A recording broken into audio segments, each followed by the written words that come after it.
Bismillahirrahmanirrahim. Assalamualaikum warahmatullahi wabarakatuh. Salam Malaysia Madani, salam hari Jumaat Penghulu segala hari kepada anda semua. Terima kasih kerana memilih untuk memulakan pagi Jumaat anda dengan bersiaran bersama kami pada hari ini bagi edisi 9 Februari 2024. Bersama saya Munawar Azmi. Dan juga saya Syuhaidah Arifin. Assalamualaikum, selamat pagi semua yang mana dalam perjalanan untuk ke tempat kerja ataupun dalam perjalanan untuk pulang ke kampung halaman.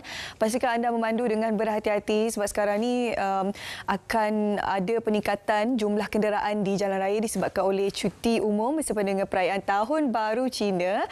Jadi kita ucapkan selamat memulakan perjalanan anda. Saya nak kongsi sedikit pengalaman saya pagi tadi sebelum saya bergerak ke Kuala Lumpur, ke Angkasa Puri. Saya melalui Jalan Plus. Dan saya pagi tadi melihat ada dua kemalangan di lebuh raya Plus tersebut. Dan apa yang ingin kita sampaikan adalah untuk kita berhati-hati di jalan raya. Jangan terkejar-kejar, jangan jadikan perjalanan untuk pulang ke kampung halaman ini sebagai satu perlumbaan untuk kita semua, kerana ialah pastinya yang paling utama adalah keselamatan kita bersama dan juga orang-orang tersayang di sekeliling kita. Pagi-pagi pun dah ada kemalangan kan. Bayangkan sekejap lagi ni pagi selalunya kenderaan tak banyaklah jika nak dibandingkan dengan waktu puncak kan. Tengah hari, petang waktu orang balik kerja. Jadi pastikan anda berhati-hatilah ya dalam perjalanan, sebabnya kalau bila ada kemalangan ni masalah lain akan bertambah juga. Kesesakan jalan akan bertambah. Betul. Disebabkan oleh kemalangan tersebut. Jadi ini adalah antara larangan-larangan pemanduan kenderaan sempena dengan perayaan Tahun Baru Cina. Jadi pastikan anda ikutilah yang sebaiknya ya. Kalau boleh jangan guna laluan kecemasan. Itu adalah untuk kenderaan-kenderaan yang membawa pesakit-pesakit ataupun sesiapa sahaja yang memerlukan situasi yang mencemaskan ataupun dalam keadaan kecemasan. Jadi gunakan lane yang sepatutnya, jadilah pemandu yang bertanggungjawab. Okey, bercakap berkenaan dengan sambutan Tahun Baru Cina ini, kita ingin berkongsi kepada anda berkenaan apa yang telah disampaikan oleh Lembaga Lebuh Raya pada ketika ini akan memperlihatkan lebih 1 juta kenderaan dijangka menggunakan Lebuh Raya Pantai Timur, dan Anir Berhad, pengendali Lebuh Raya Kuala Lumpur Karak dan Lebuh Raya Pantai Timur Fasa 1 LPT1 menjangkakan lebih 1 juta kenderaan di Lebuh Raya Menghala Pantai Timur sempena cuti perayaan Tahun Baru Cina. Pihaknya menjangkakan lebih daripada 1 juta buah kenderaan di beberapa lebuh raya yang dinyatakan, dan sudah pastinya kita ingin ingatkan kepada anda untuk merancang perjalanan anda seperti mana yang telah disarankan di portal-portal yang rasmi daripada lebuh raya terpilih. Okey, berita seterusnya kita nak kongsi pada anda di mana warga RTM terus disantuni bersama dengan Tahun Baru Cina. Kata Ketua Pengarah Penyiaran Datuk Suhaimi Sulaiman menyantuni warga RTM memberikan buah tangan limau sebagai simbol ucap selamat Tahun Baru Cina kepada mereka yang meraikan. Buah tangan diberikan kepada petugas di unit sukan TV, majalah dan dokumentari, drama TV, dan juga tidak dilupakan unit radio terutamanya AIFM. Semoga Tahun Baru ini memberikan rezeki yang berlimpah, kata Ketua Pengarah Penyiaran. Jadi kita doakan supaya sambutan tahun ini berjalan lancar, terutama untuk mereka yang berbangsa Cina. Ya, sudah pastinya setiap tahun Syuhaidah dan juga penonton sempena dengan sambutan Tahun Baru Cina dan apa jua perayaan, kami di Selamat Pagi Malaysia akan meraikannya juga. Jadi kalau anda berkesempatan esok pagi bermula jam 8 pagi, kita sama-sama saksikan Selamat Pagi Malaysia bagi edisi Tahun Baru Cina. Okey, selain itu kami ingin berkongsi kepada anda bagaimana usaha yang dilaksanakan oleh KPDN Kuala Lumpur khususnya untuk memastikan penugasan anggota-anggota bagi memantau harga barangan, khususnya untuk kita mengelakkan berlakunya kenaikan harga terutamanya pada musim perayaan ini. Jadi pada ketika ini kesemua premis telah pun dipantau, terdiri daripada 95 pasar raya melakukan urusan jual beli pada harga yang ditetapkan, dan difahamkan lebih kurang 100 anggota penguatkuasa dan 75 orang pegawai pemantau harga yang akan menyelia pematuhan terhadap harga SHMMP. Okey, secara ringkas kita kongsikan satu lagi berita berkenaan dengan persediaan kita dalam menghadapi fenomena El Nino yang pastinya akan dibincangkan pada mesyuarat 22 Februari ini. Ini kenyataan dikeluarkan oleh Menteri Sumber Asli dan Kelestarian Alam, Nik Nazmi Nik Ahmad. Pastinya mesyuarat ini akan melibatkan beberapa kementerian dan agensi bagi mencari kaedah terbaik meminimumkan impak fenomena tersebut. Kalau kita beralih ke Sepanyol seketika, di mana fenomena El Nino ini bulan lalu Sepanyol telah mencatatkan ataupun mengalami cuaca paling panas sejak 1961, di mana suhu berkenaan menghampiri 30 darjah Celsius di beberapa wilayah. Dan untuk pengetahuan anda semua secara purata, suhu di Sepanyol pada Januari adalah 8.4 darjah Celsius, 2.4 darjah Celsius lebih tinggi daripada purata untuk tempoh itu, dan 0.4 darjah Celsius melebihi rekod sebelumnya yang ditetapkan pada tahun 2016. Okey, ini berkenaan dengan cuaca. Kita perlu cakna juga berkenaan keadaan cuaca pada ketika ini, khususnya untuk anda terus mengikuti apa yang telah dikongsikan oleh Met Malaysia di portal rasmi dan juga melalui aplikasi serta di media sosial Met Malaysia. Lagi sekarang ini keadaan cuaca tidak menentu, walaupun kadang-kadang kita rasa panas, bahang, tapi kadang-kadang tiba-tiba hujan lebat, ribut petir. Betul. Dan suka juga kita ingatkan kepada anda semua, ialah sekarang ini musim cuti sekolah. Ramai yang merancang untuk bawa anak-anak pergi bercuti kan. Jadi elakkan kawasan-kawasan yang berisiko mengalami bencana, seperti kawasan yang mungkin mengalami bencana kepala air seperti yang baru-baru ini kita saksikan bagaimana situasi ini mengorbankan beberapa nyawa. Jadi sangat penting untuk kita cakna terhadap situasi cuaca dan pastikan diri kita dan keluarga kita berada dalam keadaan selamat sepanjang cuti sekolah ini. Okey, kita nak berehat seketika. Kembali selepas ini ada banyak topik menarik kita akan bawakan untuk anda. Jangan ke mana-mana. Ifan. Kau pergi mana? Ya Allah, lambat dah ni nak pergi Johor ni. Ada apa kat Johor? Tak tahu ke? Tak tahu, aku tarik nafas dulu, bertenang. Okey, bagi tahu dekat Ifan, Sofi nak pergi mana sekarang? Sophie nak pergi ke Johor, ke Taman Negara Tanjung Piai Johor. Ada apa kat sana? Sempena dengan Hari Radio Sedunia 2024 sambutannya, Ifan. Oh, maksudnya kita akan bersama kat sana? Ya, Selamat Pagi Malaysia akan berada di sana. Akan menemani anda selama 2 jam nanti pada 13 Februari 2024 di Taman Negara Tanjung Piai Johor. Ya. Tak sabar dah, jom pergi sekarang. Semangat. Jom.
Okey, penonton, kembali dalam Selamat Pagi Malaysia. Sekarang ini kita dalam ruangan untuk kita bersama dengan rakan kita di Konti Radio. Ya, Konti Radio yang terpilih untuk segmen seleksi pagi pada hari ini. Kami nak bawa anda ke selatan tanah air, Johor Darul Takzim. Kita nak bersama rakan penyampai dari Johor FM, DJ Syamito yang sudah pun bersedia di sana. Silakan.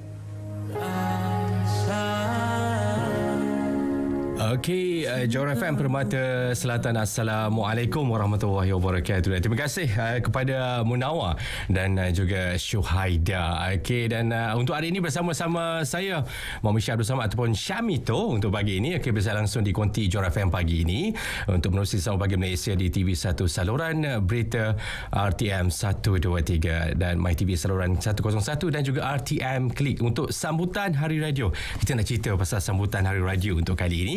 Di mana kalau minggu lepas pengarah program radio dan pengarah penyiaran negeri Johor telah pun bersiaran di Selamat Pagi Malaysia untuk mewar-warkan, menghebarkan bagi sambutan Hari Radio Sedunia 2024. Hari ini saya ingin mengajak untuk semua bangsa Johor untuk beramai-ramai ke Taman Negara Johor Tanjung Piai, Pontian.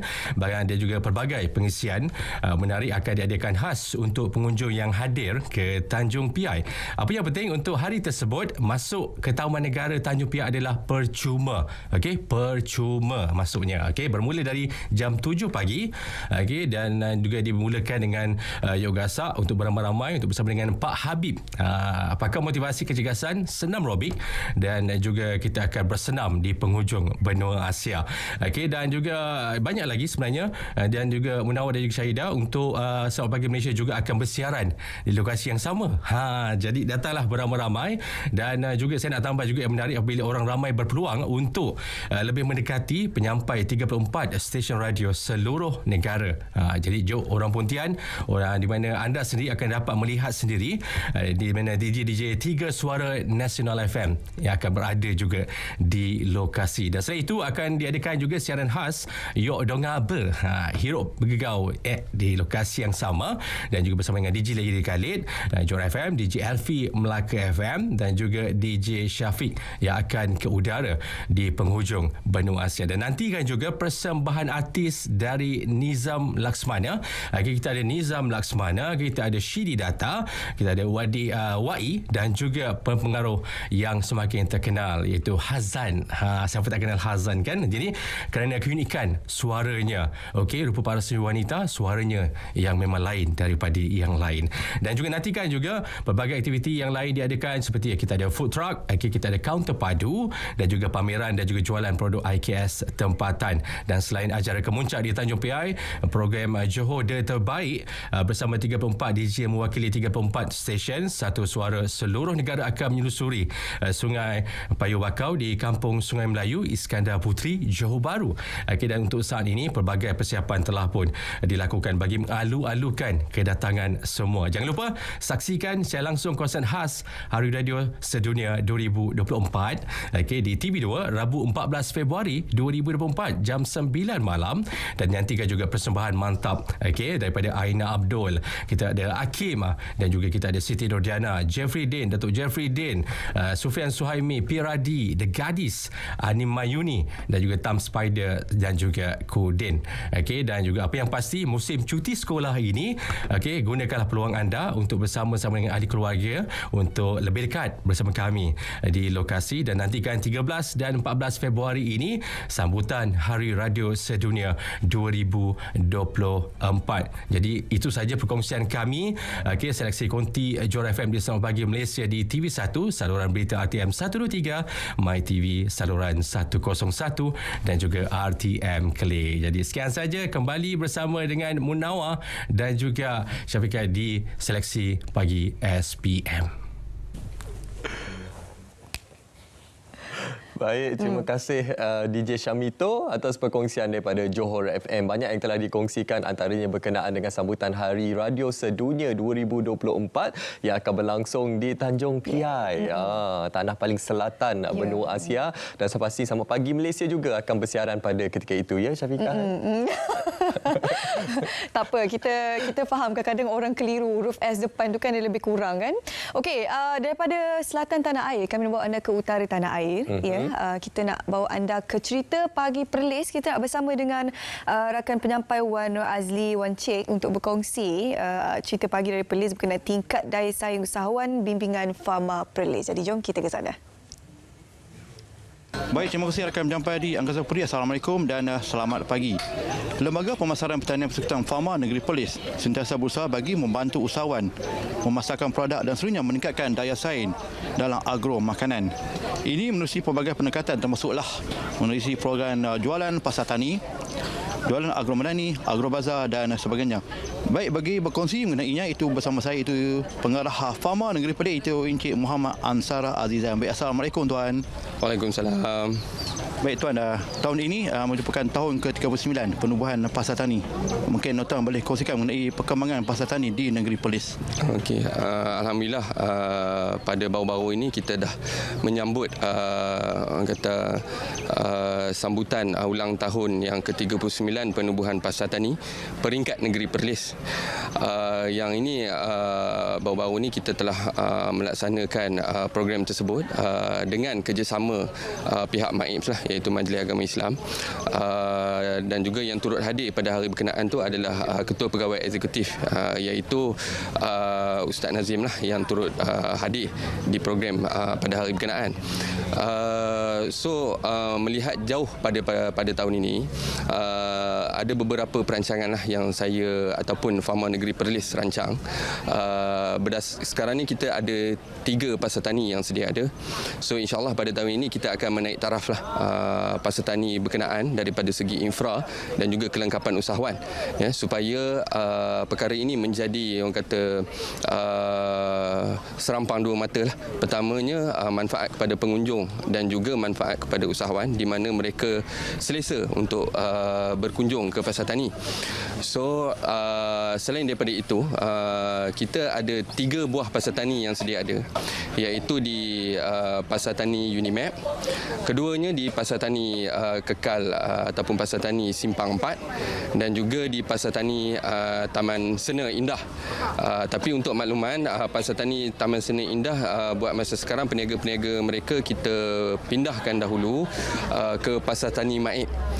So sebenarnya ini adalah, orang kata, working ground ataupun permulaan awal untuk kami melihat kesesuaian kerjasama dengan pihak MAIP. Tapi semenjak, orang kata, bermulanya perniagaan di pasar tani MAIP itu sendiri, saya melihat pasar tani MAIP ini sesuai untuk dijadikan pasar tani yang baharulah. Ya, Tuan, itu mengenai pasar tani. Mengenai pula dengan jualan agro madani yang difahamkan pada tahun 2023 sebanyak 251 dilaksanakan. Bagaimana pula perkembangan pada tahun ini dan mekanisme pelaksanaan jualan agro madani? Okey, sebagaimana yang kita tahu, jualan agro madani ini adalah merupakan sub-program. Sub-program iaitu penjenamaan semula, jualan terus daripada ladang, di mana konsep kita membawa peladang, kita membawa penternak, kita membawa agensi-agensi kerjasama LKIM, LPP dan sebagainya secara terus. So apabila mereka hadir untuk jual di outlet Fama, akan berlaku di mana kita dapat bersaing lah. Ini persaingan yang kita sebutkan, kita bukan untuk menutup lain-lain bisnes, malahan kita ni lebih berfungsi sebagai, orang kata, persaingan sihat, ya, di mana kita menawarkan potongan harga yang lebih banyak dengan pelibatan agensi-agensi berkenaan dan juga usahawan-usahawan. So sub-program, iaitu program jualan agro madani ini sendiri, dia boleh diadakan di mana-mana. So dapat dibuktikan melalui hari ini pada kita ni dah yang seperti tuan lihat pada hari ini adalah edisi yang ke-26. So hari ini pun kita lihat baru awal Februari. So kita optimis lah, insyaAllah sasaran pada tahun ini sebanyak 233 akan berjaya dicapai. Dan selain daripada itu, jualan agro madani ini juga adalah satu medium di mana selain daripada lokasi pasar tani yang kita nak buat 3 dengan tambahan 1 itu, jualan agro madani ini adalah juga merupakan tambahan-tambahan lokasi.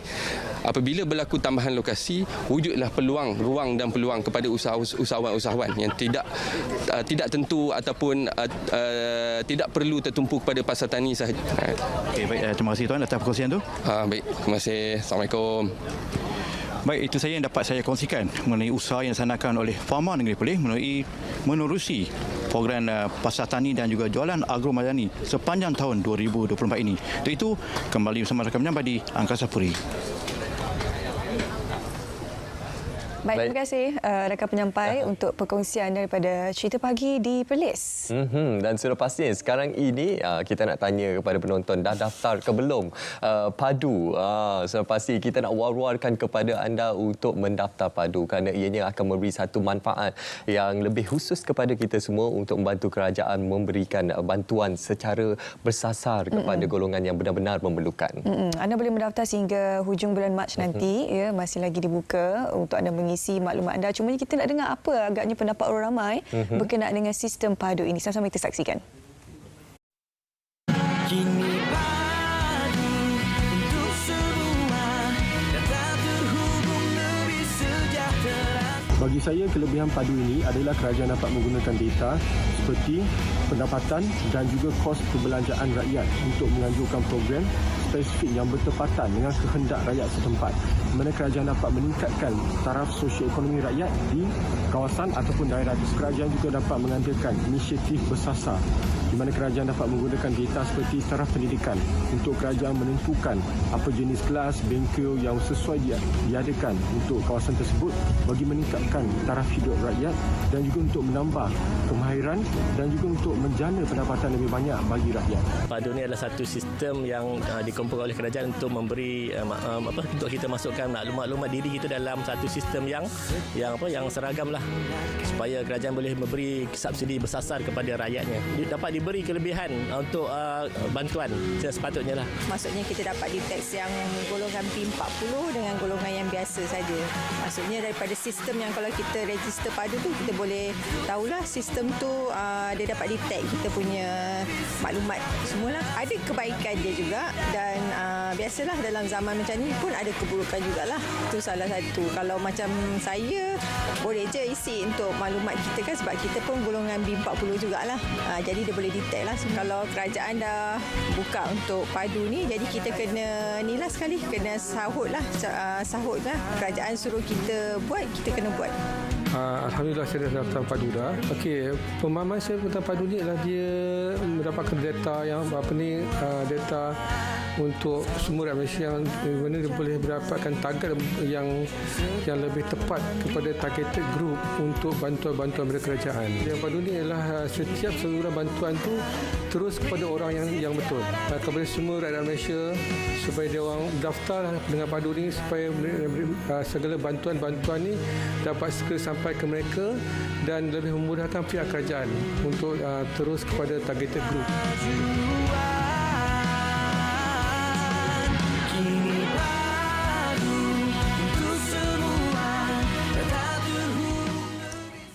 Okey, baik. Anda ada masa sehingga bulan Mac ini untuk mengisi segala maklumat anda dalam sistem padu. Mudah saja sebenarnya. Jadi, peruntukkanlah masa. Jangan kadang-kadang rakyat Malaysia ni suka dah hujung last minute baru nak isi kan. Sementara ada masa yang berbaki ni, isilah data-data juga maklumat anda dalam sistem padu. Lagi-lagi sekarang ni dah Ustaz musim cuti sekolah, cuti musim perayaan. Kita ada banyak masa sebenarnya. Semuanya di hujung jari anda, anda isi maklumat pendaftaran tersebut melalui dalam talian sahaja. Jadi sangat memudahkan untuk diri kita dan juga untuk pihak kerajaan. Okey, kita daripada bercakap berkenaan sistem padu, kita nak beralih kepada topik perbincangan kita pada pagi ini, topik kesihatan. Kita ambil peduli berkenaan measles ataupun lebih biasa kita dengar sebagai demam campak. Nak cuti-cuti ni kan ramai yang berkumpul dekat kampung apa semua. Jadi kita nak beri kesedaran sikit supaya semua macam tersedar untuk jaga kesihatan anda sewaktu berkumpul ramai di kawasan kampung kan, ataupun di rumah mana sajalah. Okey, kita bersama dengan seorang tetamu hari ini, Dr. Wan Abdul Hanan Wan Ibadullah, pakar perubatan kesihatan awam bahagian kawalan penyakit KKM, untuk kita bercakap berkenaan dengan demam campak. Assalamualaikum Doktor, selamat pagi. Salam. Okey. Selamat pagi Munawar, Syuhaidah. Doktor, topik ni sangat penting untuk kita sampaikan. Seperti yang Syuhaidah nyatakan tadi, ialah musim cuti sekolah ni ramai akan berkumpul, anak-anak kita, anak-anak kecil semuanya. Jadi suka juga untuk kita fahamkan kepada masyarakat berkenaan measles ataupun lebih difahami sebagai demam campak ini. Okey, so measles atau campak ni adalah jangkitan virus. Disebabkan oleh virus tu bernama measles. So menyebabkan jangkitan acute yang selalunya pesakit dia akan present dengan fever ataupun demam dan juga ruam. Dan juga one of the 3C kita panggil lah cough, coryza, runny nose, which is batuk, sesama dan juga mata merah lah. Dan demam campak ni dia boleh menjangkiti semua lapisan masyarakat dari kecil ke tua. So dia tak ada dia punya maksudnya dia boleh semua orang kena lah. Tapi yang paling banyak kena adalah mereka yang berumur 5 tahun ke bawah lah. Kanak-kanak yang berumur 5 tahun ke bawah. Apa yang punca kanak-kanak 5 tahun ke bawah yang paling mudah dijangkiti ni? Okey, measles campak ni kalau kita ingat dulu waktu kita pandemik kan, Ketua Pengarah Kesihatan selalu cakap R0 ataupun kadar boleh jangkitan kan. Jadi waktu dulu kita bincang pasal COVID, R0 dia paling tinggi 4 tau, di mana satu pesakit COVID boleh menjangkiti 4 yang lain. Tetapi untuk measles atau campak ini, R0 dia 12 ke 18. Maksudnya seorang budak kena, dia boleh menginfect kepada 12 ke 18 orang lain. Alright. Dan dia punya jangkitan dia, orang tu batuk, orang tu dijangkiti measles, dia batuk sesama, dia bersin, tak pakai mask. Lepas tu, benda tu boleh tersebar macam tu. Maksudnya kalau, dan juga kanak-kanak berumur 5 tahun ke bawah ni, kadang kita pergi taska kan. So taska very crowded, you know. Lepas tu budak-budak main, batuk sendiri depan-depan semua. Jadi itu yang menyebabkan senang merebak dalam kalangan kanak-kanak. Dan juga kanak-kanak ni dia punya immunity dia masih belum well developed lah. Jadi mereka tu adalah mereka yang berisiko tinggi untuk kena jangkitan measles. Dan jangkitan measles ni dia boleh dicegah lah melalui vaksinasi. Dan juga measles ni yang kita bahayanya because dia boleh menyebabkan kematian.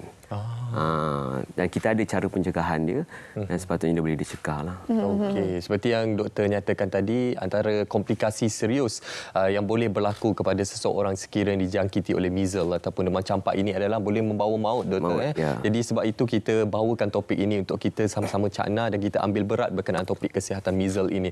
Okey doktor, kita nak sampaikan juga kepada masyarakat bagaimana realiti situasi semasa kes jangkitan measles di Malaysia pada ketika ini.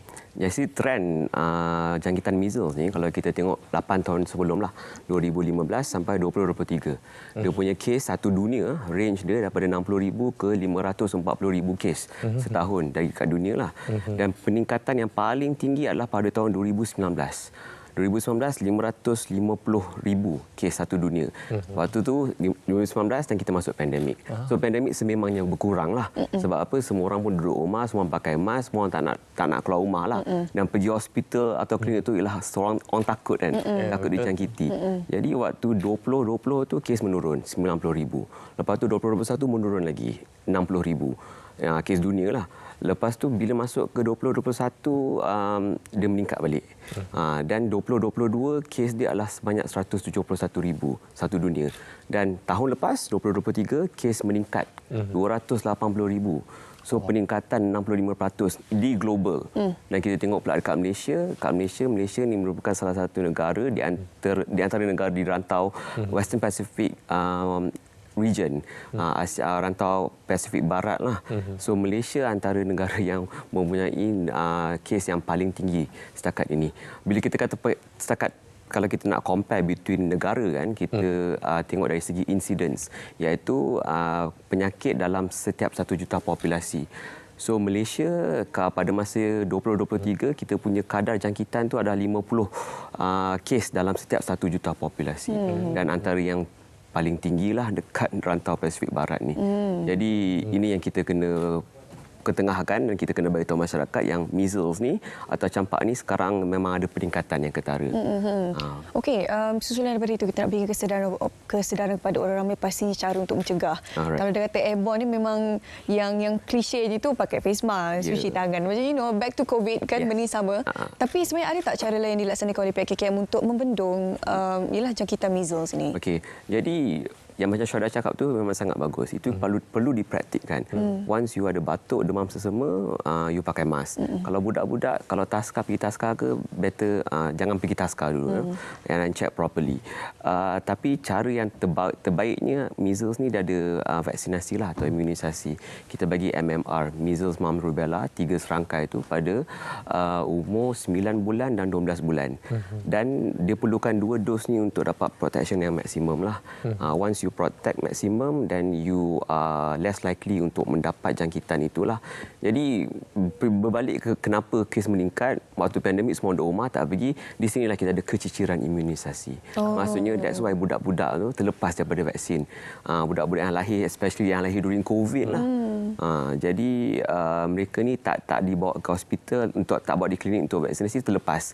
So bila you miss the vaccination tu, you cicir, itulah kita punya benteng tu dah jatuh.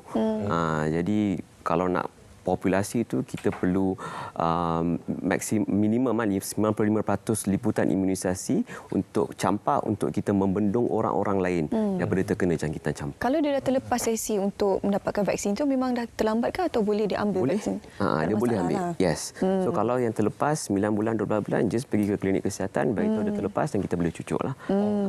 Okey. Saya pernah terbaca kempen yang dilaksanakan oleh Kementerian Kesihatan Malaysia, hadiahkan imunisasi demam campak ini sebagai hadiah hari jadi pertama anak anda. Jadi ini perkara yang sering sekali kita war-warkan kepada anda. Khususnya tadi saya tertarik dengan mitos yang kita kongsikan berkenaan measles ataupun demam campak tu. Ada yang bertanya, adakah anak yang mempunyai ataupun sudah mempunyai vaksinasi demam campak ini akan dijangkiti semula dari segi risikonya ataupun bagaimana kalau yang sudah dijangkiti demam campak ini tak perlu dah ambil vaksin sebab dah ada imunisasi. Jadi pemahaman ini perlu kita jelaskan, Doktor. Betul. Jadi secara naturalnya kalau once you terkena jangkitan campak ni, you boleh your body develop antibody. That's the normal lah. Kalau kita bagi vaksinasi atau imunisasi, kita memberi antibody lah kepada body itu untuk react, mengeluarkan antibody dan protect daripada future infection lah. Tetapi jika dalam sesuatu populasi itu terlalu ramai yang tak terima vaksin, jadi dari situ dan juga balik kepada kita punya kadar kebolehjangkitan measles 18, 12 ke 18. So even you dah you kena maintain liputan tu yang tinggi untuk kita tingkatkan kita punya bentik pertahanan itulah. Jadi paling penting ialah semua individu tu mesti bila you layak untuk menerima imunisasi, pergi ke klinik untuk menerima imunisasi.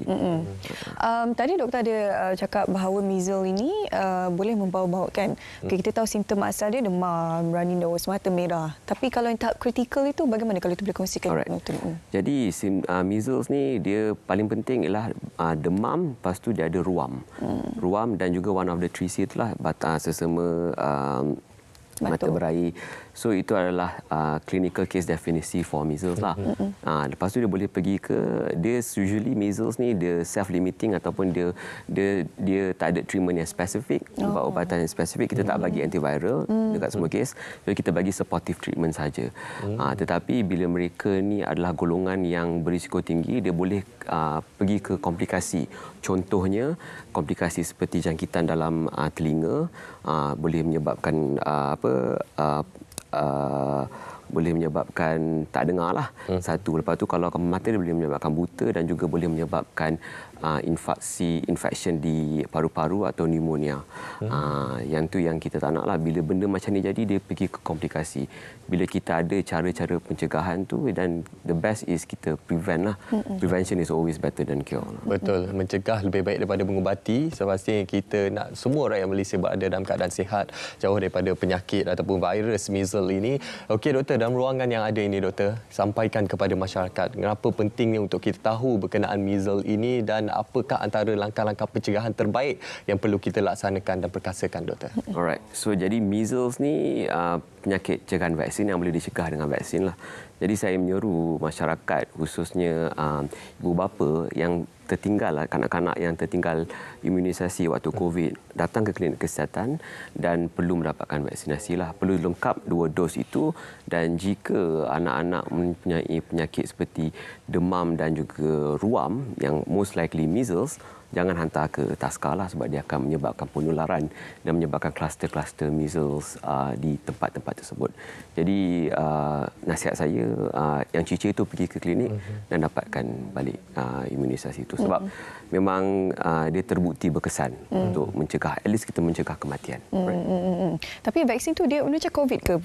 Vaksin COVID akan mengurangkan simptom kalau terkena jangkitan, adakah fungsinya sama juga sebenarnya? Sama. So semua vaksin lebih kurang sama. Jadi once you menerima vaksin tu, you tengok liputan, kalau memang ramai memang sudah menerima dan most likely tak kena. Kalau you kena pun you kena very mild. Maksudnya maybe ada demam sikit, lepas tu ruam sikit. Lepas tu sembuh lah. Lepas tu sembuh. Yang penting kita nak prevent kematian. Ya. Okey, macam doktor cakap tadi, measles ini ataupun demam campak ini mudah berjangkit bukan saja kepada kanak-kanak tapi juga kepada masyarakat, ibu bapa, ahli golongan dewasa yang lainnya. Jadi perlu pengasingan kendiri, doktor? Ya, Kuarantin. betul. Kuarantin. Perlu isolate. Dan ada juga yang tanya, Syu, kalau measles demam campak ni, kalau perubatan tradisional bagaimana? Kena minum air kelapa banyak, boleh, doktor? Pada saya, kajian saintifik on air kelapa tu, so far saya tak jumpa lah. Tapi air kelapa ni sedap. Sebab dia sejuk. And memang dia bagus untuk kesihatan kita kan. Kalau you makan, yang penting you kena hydrate yourself lah. Hidrasi tu lah. So you minum air kelapa, saya suka air kelapa. Air kelapa memang sedap kan. Lagi-lagi kalau you musim panas sakit-sakit tekak ke apa kan. Betul. Dan you tak nak minum air kosong, minum air kelapa. Tak ada masalah. Tapi air kelapa tak ada gula lah ya. Air kelapa ori tu yang ada masa-masa manis tu. Itu yang sedap lalu ketekak sejuk tengah panas tu kan. Betul.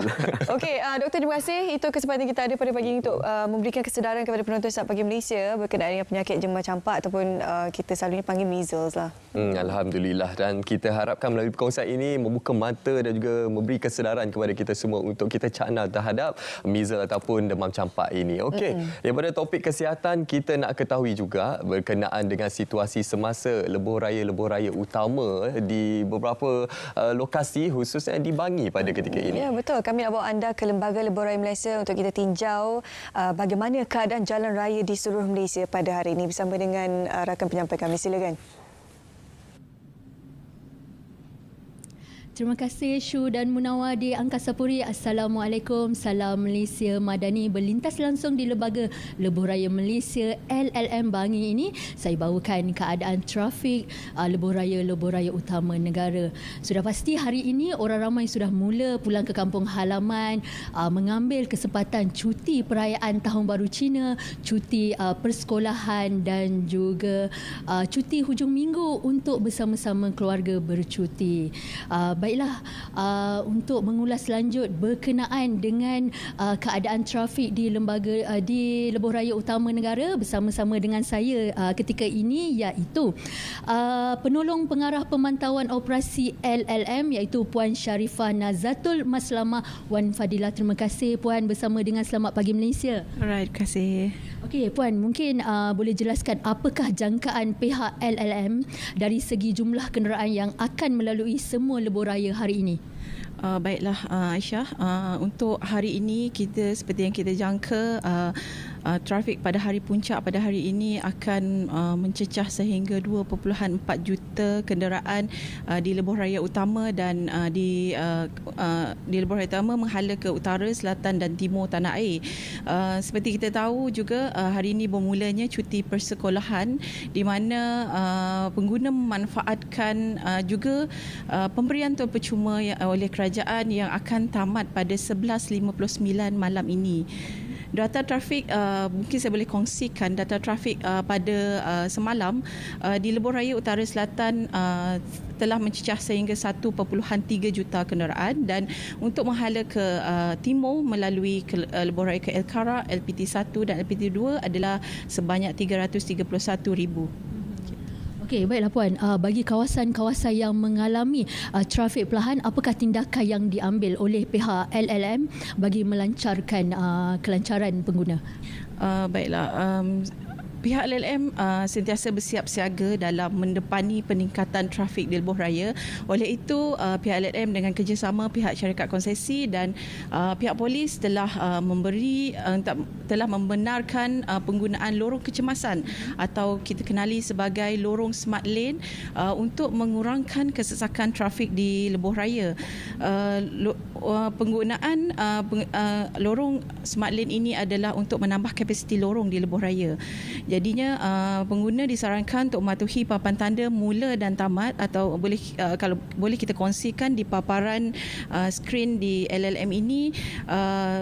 Begitu adalah contoh sekiranya laluan tersebut diaktifkan untuk lorong smart lane di lebuh raya.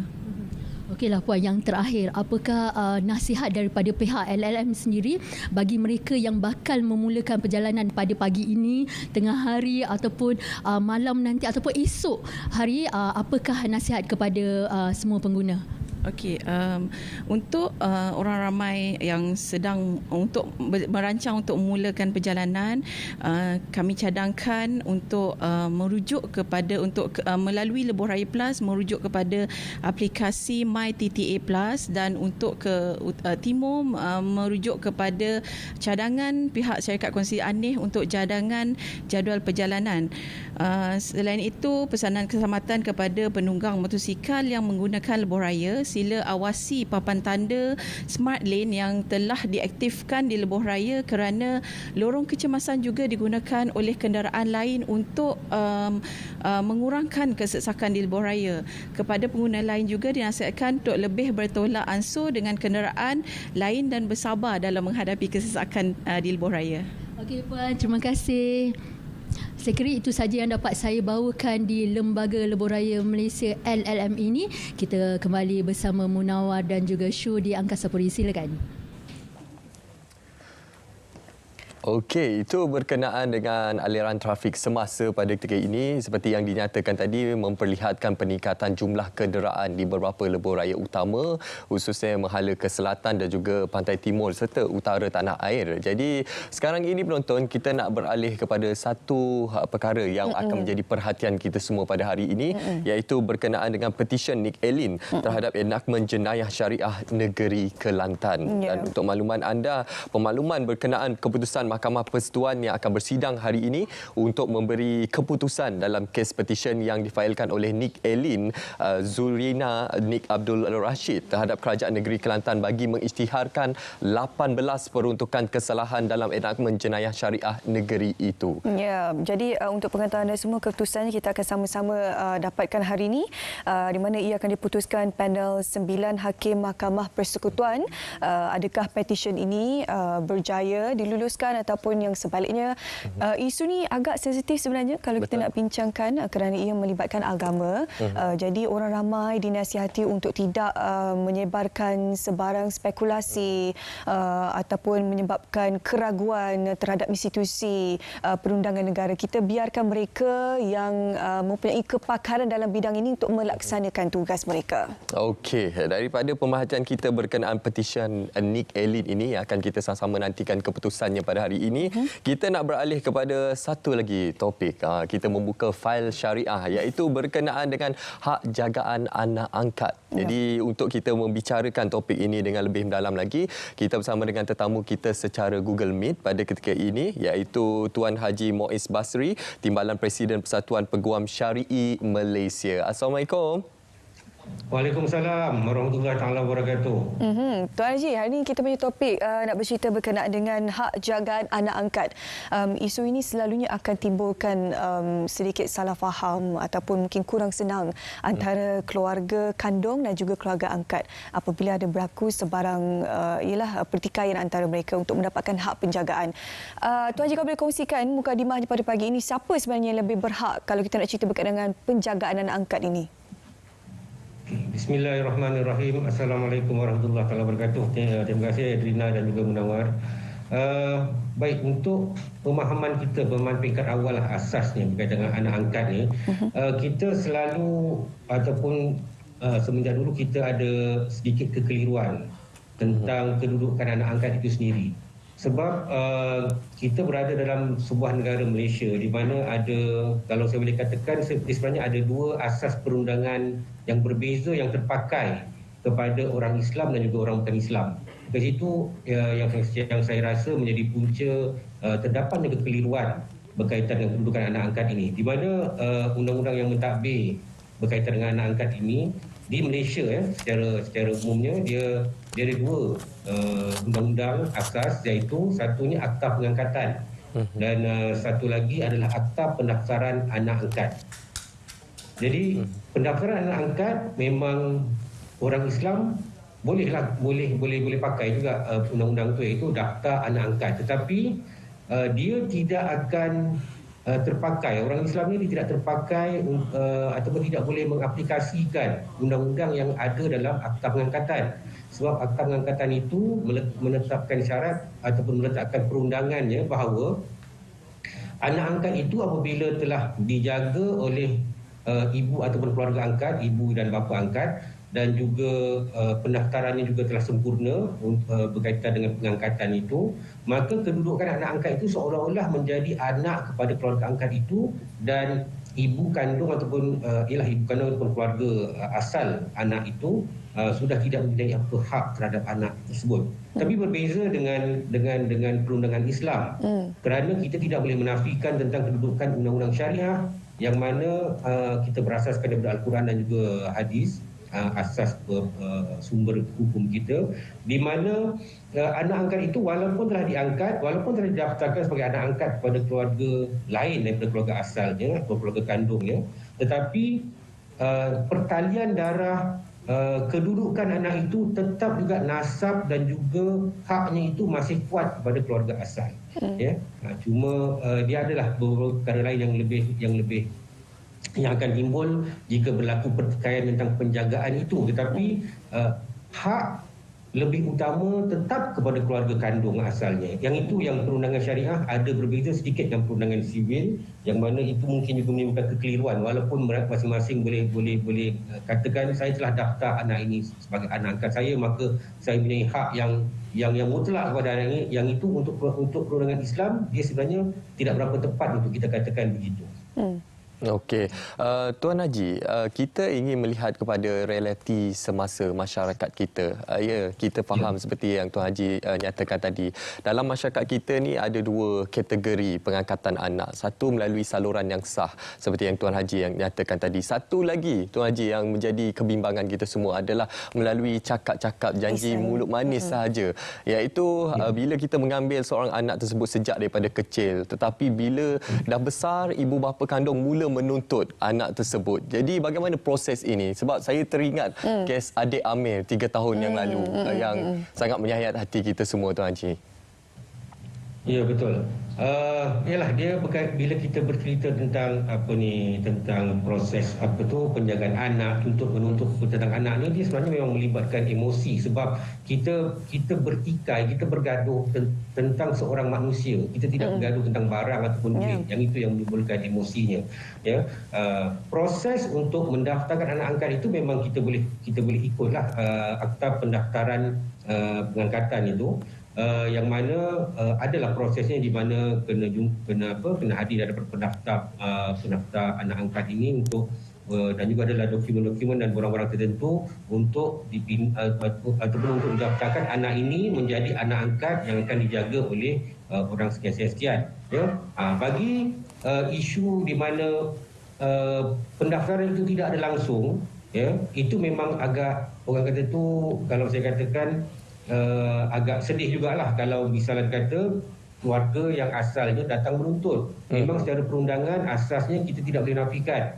Suka ataupun tidak suka, itulah perundangannya bahawa keluarga asal tetap boleh menuntut, melainkan jika anak itu diambil daripada kecil, anak itu dia disusukan, katakanlah disusukan oleh ibu angkat itu, ya, yang itu mungkin ada orang kata itu ada kekuatan sedikit bagi keluarga angkat ini untuk menuntut, sebab dia menjadi bukan kerana konsep dia anak angkat, tapi kerana konsep dia anak susuan.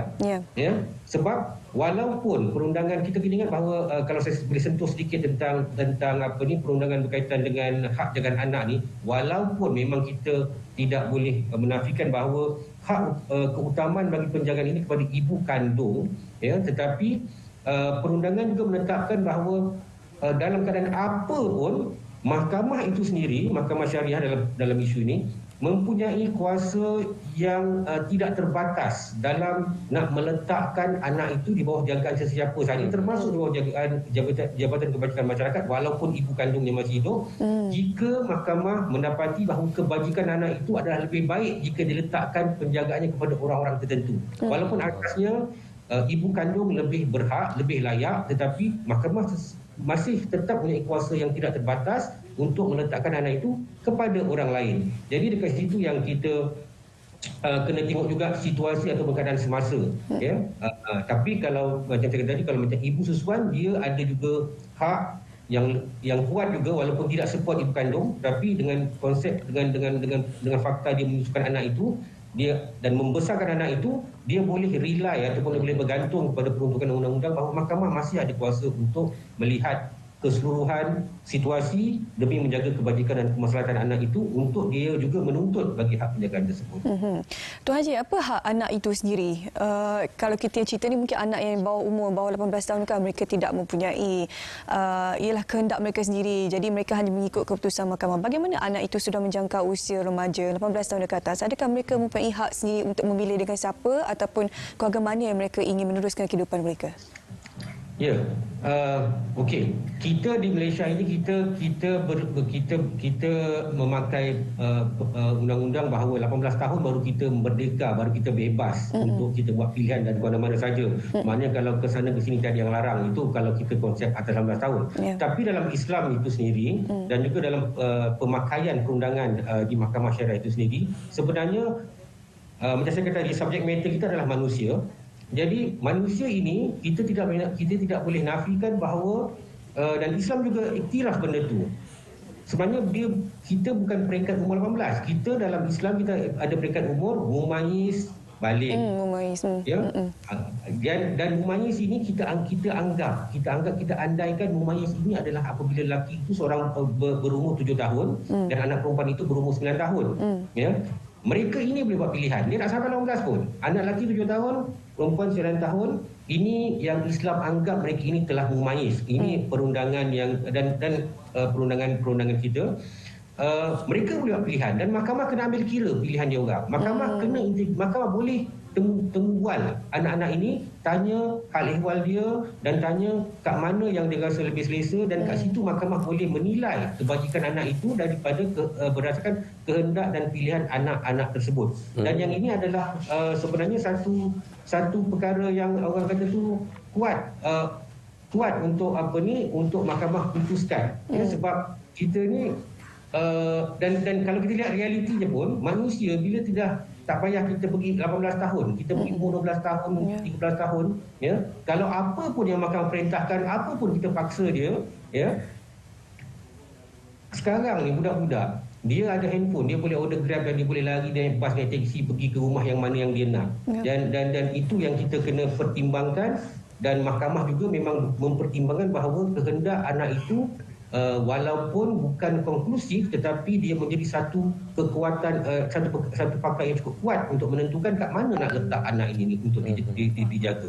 Okey, Tuan Haji, saya nak kaitkan dengan satu situasi yang mungkin kita pernah dengar di media sosial, iaitu situasinya ialah kalau sebelum ini pasangan suami isteri ini sepanjang berkahwin tidak mempunyai zuriat dan mengangkat seorang anak angkat, dan kemudiannya apabila bercerai kedua-duanya melepaskan tangan, kedua-duanya tidak mahu menjaga anak angkat tersebut. Jadi apa antara undang-undang yang akan melindungi anak angkat tersebut, Tuan Haji?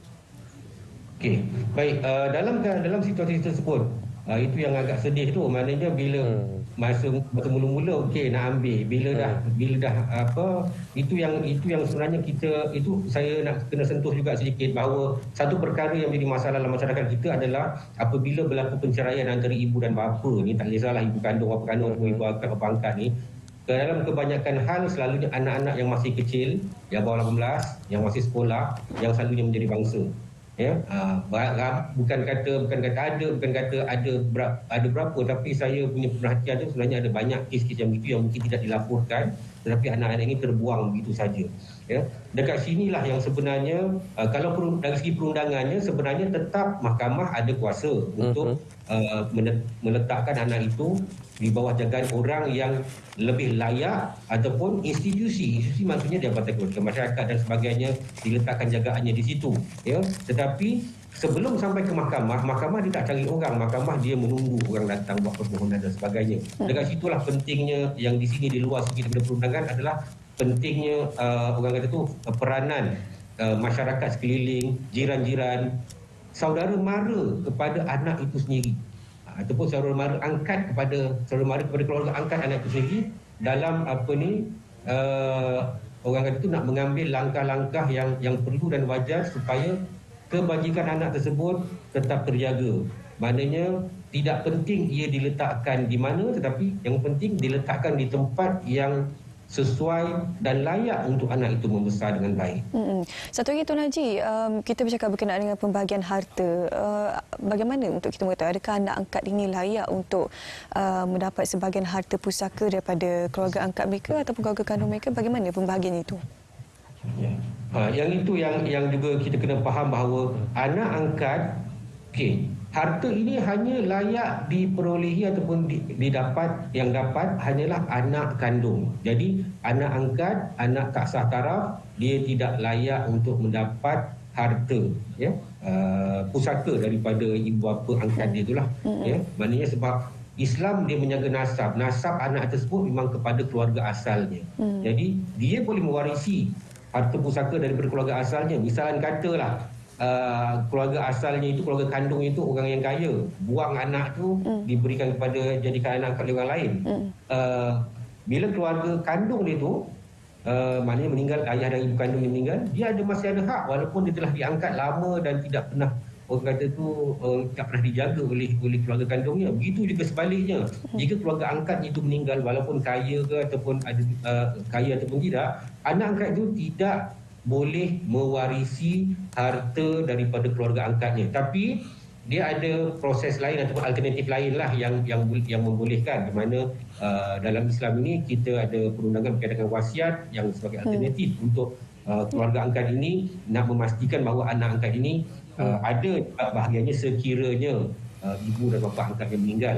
Dan juga boleh juga buat proses hibah, iaitu pemberian secara orang kata tu, pemberian orang gratuitous gift ataupun pemberian sagu hati kepada anak angkat ini. Yang itu alternatif yang ada. Tapi pewarisan apabila meninggal, pewarisan secara faraid itu memang tak dapat. Faham. Baik. Okey, baik. Itu secara ringkas kami kongsi pada anda hari ini berkenaan dengan hak jagaan anak angkat dan bagaimana ialah proses ini dari struktur perundangan untuk kita laksanakan apabila ada berlaku sebarang perceraian ataupun kematian dan sebagainya, bagaimana hak yang kita perlu berikan kefahaman kepada anda semua berkenaan dengan anak angkat ini. Walaupun kita ingin ucapkan terima kasih kepada Tuan Haji Muiz Basri, Timbalan Presiden Persatuan Peguam Syari'i Malaysia. Terima kasih Tuan Haji.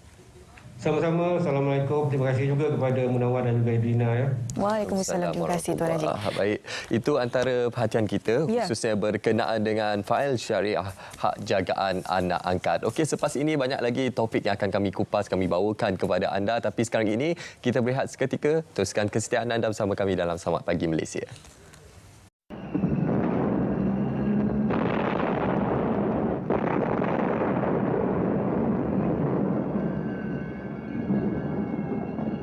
اللهم إنا نجعلك في نحور أعدائنا ونعوذ بك من شرورهم اللهم بدد شملهم وفرق جمعهم وشتت كلمتهم وزلزل أقدامهم وسلط عليهم كلبا من كلابك يا قهار يا جبار يا منتقم يا الله يا الله يا الله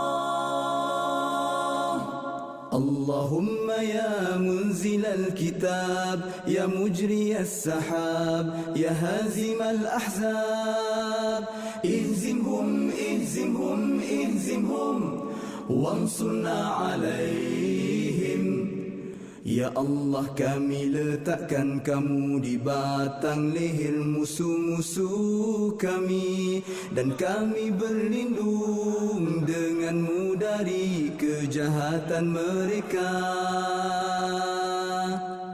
Ya Allah, hancurkan kumpulan mereka. Ya Allah, pecahkan pakatan mereka. Ya Allah, leburkan pendirian mereka. Ya Allah, musnahkan langkah mereka. Cengkamkan anjing-anjingmu kepada mereka.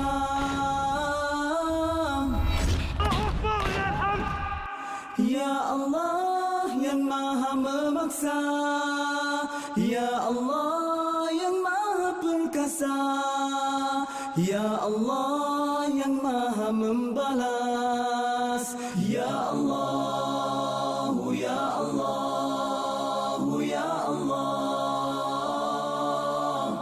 yang turunkan kitab, yang gerakkan awan, yang tewaskan tentera Ahzab.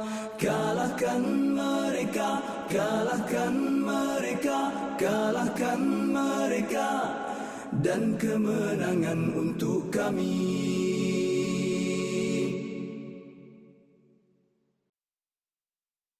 Okey, baik, bertemu kembali dalam siaran Saat Pagi Malaysia. Hari ini di studio, kami nak kongsi kepada anda bagaimana ingin mendapatkan tidur yang lebih selesa dan juga lebih nyenyak bersama dengan Herbal Fame, tilam herbal nombor 1 di Malaysia.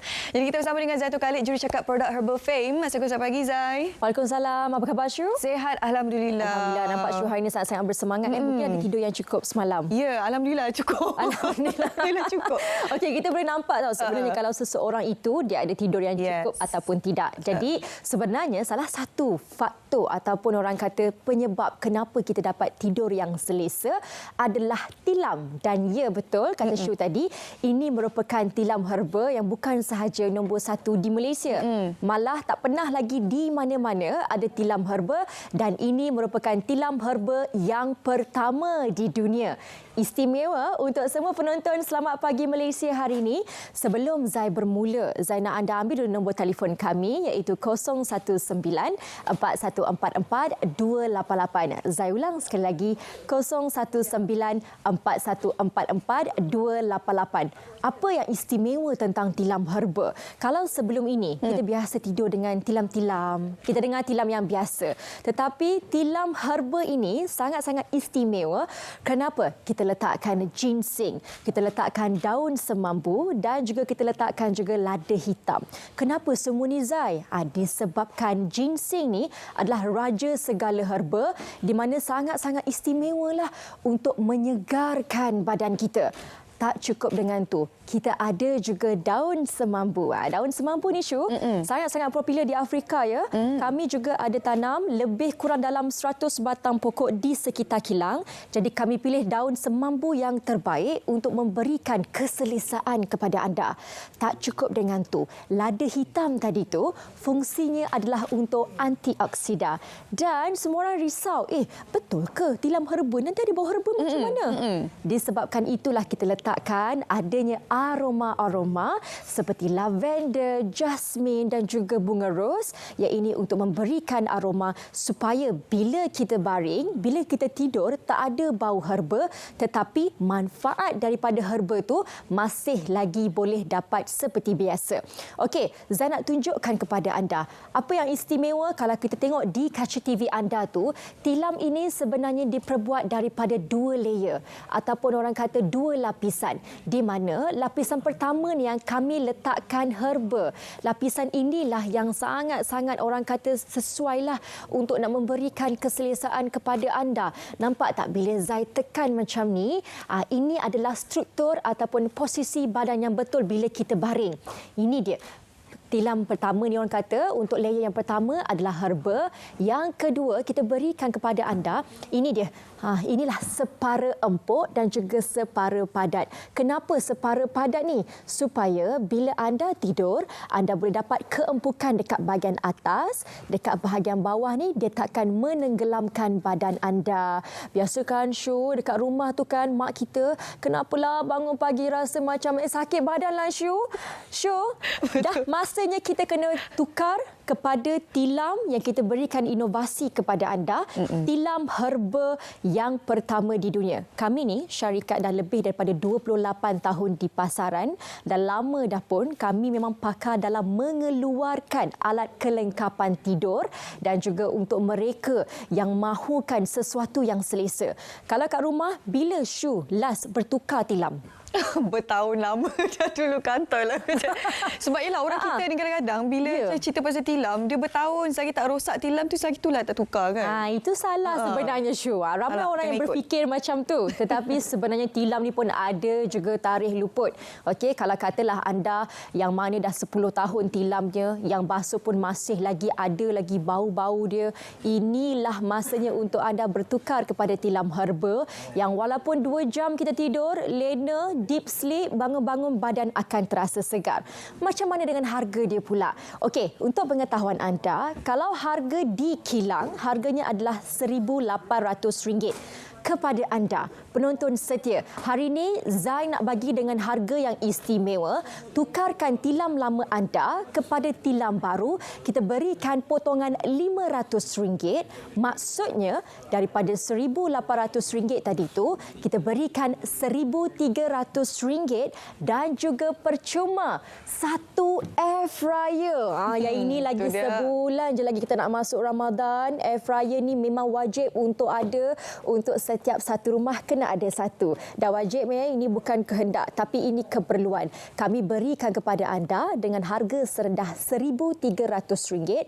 Anda akan dapat satu tilam yang berketebalan 8 inci, jaminan 10 tahun, tilam 2 layer dan juga kita akan berikan penghantaran percuma ke seluruh semenanjung Malaysia. Niha beserta hadiah air fryer yang kita berikan kepada anda, desain dan juga warna yang diberikan secara rawak. Okey, kadang-kadang kan air fryer ni kalau anda nak beli dekat luar kena tambah tau, RM400-500 untuk anda semua. Disebabkan Zai sayang kepada penonton Selamat Pagi Malaysia, kita berikan dengan harga RM1,300 dengan syarat anda tukarkan tilam lama kepada tilam baru. Okey, sekarang ini ambil dulu nombor telefon kami, screenshot ataupun ambil gambar untuk anda buat tempahan hari ini. Kerana promosi sangat-sangat terhad yang kita berikan ini kepada mereka yang buat pembayaran untuk hari ini sahaja. Kalau anda nak pergi ke kilang kita, ke HQ kita pun tak ada masalah. HQ kami di Kamuntin Perak dan juga kalau anda nak pergi tengok kan mana-mana orang Kedah, pakat mai lah datang dekat kita punya Alostar ataupun nak pergi Jitra pun tak ada masalah. WhatsApp ataupun miss call kami sekarang untuk dapatkan detail-detail yang selanjutnya. Mes ini Zai nak tunjukkan kepada anda semua. Kalau kata kita duduk macam mana ni Zai? Betul ke tilam ni? Okey, untuk berat Zai ni lah Okey, jomlah Syu kita duduk dekat sana. Okey, untuk berat Zai ni yang itu 55 kg lah Untuk anda Zai bagi tahulah berat anda berat Zai okey. 55 kg. Kita tengok dekat sini, tilam ni masih lagi padat dan juga saya rasa sangat-sangat selesa. Disebabkan layer yang pertama ni, lapisan pertama adalah lapisan yang kita berikan separa empuk. Dan walaupun kami berdua duduk di atas tilam yang sama, tetapi tak ada pun macam tiba-tiba Syu, Syu kena dekat ke Zai pula. Tak ada. Betul-betul. Maksudnya bila duduk ni kan, tadi saya duduk, tak adalah Zai rasa macam bergoyang-goyang ke apa. Betul. Mesti kalau ada dua orang tidur dalam ataupun atas satu tilam yang sama. Ya, betul. Jadi tak adalah lepas nak bergaduh lagi kan, laki bini bangun. Abang ni kan kalau bangun mengganggu saya. Tak ada. Kerana apa? Kita berikan kepada anda tilam yang separa empuk dan juga separa padat. Okey, dan yang paling penting sekali untuk hari ini, ingat anda kena terus hubungi ataupun miss call kami. Kami akan bantu anda. Tilam ini okey, kita berikan 10 tahun jaminan. Tak perlu risau. Satu hari anda cuma laburkan lebih kurang dalam 35 sen untuk anda dapatkan tidur yang selesa. Ramai kakak-kakak dekat luar sana yang tak tahu sebenarnya malam tak boleh tidur, badan rasa sakit-sakit, mungkin disebabkan posisi badan anda yang tak betul bila kita baring dekat atas tilam yang terlalu empuk. Kita berikan kepada anda tilam ini yang separa empuk supaya apa? Badan kita ni masih lagi rasa selesa, rasa nyenyak bila kita tidur, tapi pada masa yang sama kita berikan separa padat supaya struktur belakang anda ni dalam keadaan posisi yang betul. Jadi bertindak sekarang. Kalau sebelum ini berfikir-fikirlah kita ni kan, nak beli tilam tak payahlah, pakailah tilam tu sampai rosak bak kata Syu. Sekarang ini anda kena berfikir untuk dapatkan keselesaan. Tilam ni sesuai untuk seisi keluarga. Anda nak apa? Kanak-kanak ataupun untuk ibu yang baru lepas bersalin ataupun ibu yang mengandung, untuk orang yang berusia, warga emas, semuanya sangatlah sesuai. Jadi inilah peluang untuk anda dapatkan tilam herba yang pertama di dunia. Yang lapisan separa empuk ni, ini dibuat pada apa dalam ni Zai? Yang ini, inilah kita buat. Yang bawah ni kita letakkanlah yang supaya orang kata dia punya material tu adalah material yang terbaik supaya mereka mendapatkan tidur yang selesa. Ni yang pertama ni yang paling penting, herba. Kan biasa kita makan ginseng sebelum ni kan, orang-orang lama dulu kan Tapi taklah kita tak bagi pun. Yang ni tak ada bau-bau ginseng. Kita letakkan dalam tilam supaya anda mendapatkan keselesaan. Ingat, RM1,300 yang kami tawarkan kepada anda ini, anda akan dapat 10 tahun jaminan, berketebalan 8 inci, 2 layer dan juga 1 percuma air fryer yang kita berikan kepada anda. Sekarang ini ambil gambar untuk anda buat pembayaran. Ambil gambar sebab harga yang kita berikan untuk mereka yang buat pembayaran pada hari ini sahaja.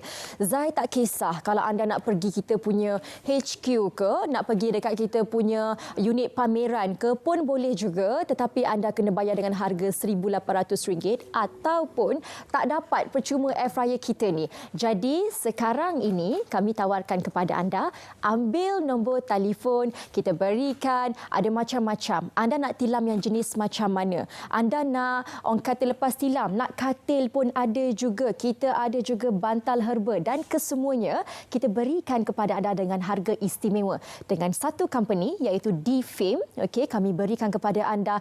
Anda nak macam mana? Semuanya ada. Jadi sekarang ini hubungi kami ke 019-4144-288. Saya ulang sekali lagi kakak-kakak. 019-4144-288. Mimpi tak berakhir dengan Fame sekiranya anda buat pembelian pada hari ini. Okey, baik. Ini dia promo yang menarik menanti anda semua. Jadi kalau tak nak lebur ataupun bakar duit anda tu, cuti sekolah atau Cina kan. Nak jimat-jimat duit, kena hubungi talian yang kami kongsikan di kaca TV anda untuk mendapatkan harga promosi tilam herba nombor 1 dunia. Terima kasih Zai bersama kita hari ini. Yang penting saya duduk memang rasa selesa ya, dan juga kira posture kita tu terjaga juga, tak adalah dia sengit sebelah ke ataupun rasa sakit sebelah ke. Memang dijamin selesa untuk anda semua. Sekali terima kasih Zai bersama kita hari ini di studio. Seterusnya kami nak bawa anda ke Met Malaysia untuk kita tinjau ramalan cuaca hari ini bersama dengan pegawai meteorologi di sana. Silakan.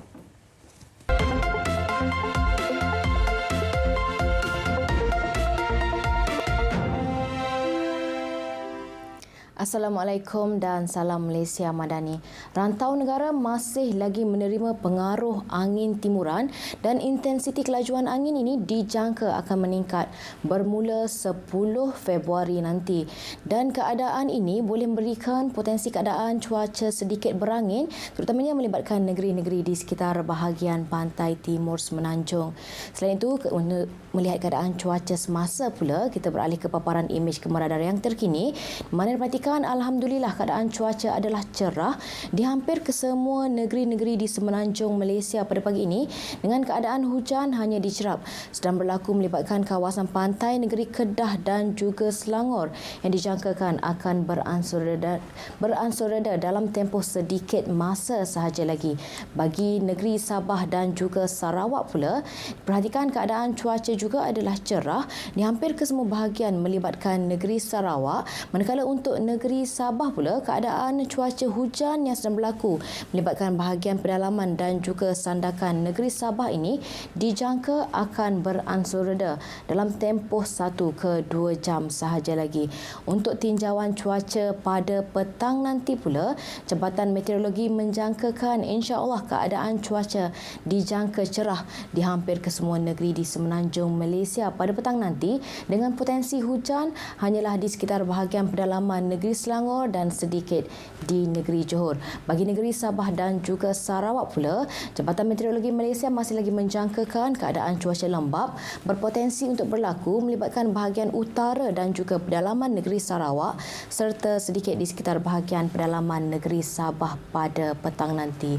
Di utara Semenanjung, keadaan status cuaca panas masih lagi dijangkakan untuk sepanjang minggu nanti, dengan beberapa daerah melibatkan negeri Kedah dan juga Perak kini berada dalam tahap berjaga-jaga dengan bacaan suhu maksima harian antara 35 sehingga 37 darjah Celsius. Itu melibatkan daerah Padang Terap, Pokok Sena, Sik, Baling, Kota Star, Kuala Kangsar dan juga Hulu Perak. Oleh itu, orang awam di kawasan yang terlibat diminta untuk lebih berhati-hati, perbanyakkan minum air dan disarankan untuk mengurangkan aktiviti di luar rumah. Baik, ini sahaja ramalan cuaca yang dapat saya kongsi kongsikan pada pagi ini. Untuk mendapatkan maklumat cuaca yang lebih terperinci, anda boleh layari laman sesawang kami di www.met.gov.my atau menerusi laman sosial media kami seperti yang telah tertera di sini. Sekian dahulu dari Jabatan Meteorologi Malaysia, saya Atika Marzia. Assalamualaikum dan salam sejahtera.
Tular satu hantaran di Facebook dan WhatsApp mengenai kehilangan duit daripada akaun bank selepas pendaftaran dalam sistem pangkalan data utama PADU. Dikatakan kejadian itu berlaku kepada seorang guru sekolah di Terengganu. Semakan pasukan Biar Betul mendapati maklumat yang dikongsi adalah palsu. Sebenarnya, tiada laporan polis dibuat berkenaan isu tersebut. Tiada juga sebarang aduan di dalam sistem aduan kerajaan. Henti sebar maklumat tidak benar. Tak perlu bersungguh jadi yang pertama kongsi cerita. Penyebaran berita palsu tidak mendatangkan faedah. Terima maklumat palsu atau bahan fitnah, segera lapor ke MCMC. Biar betul, tak pasti, jangan kongsi.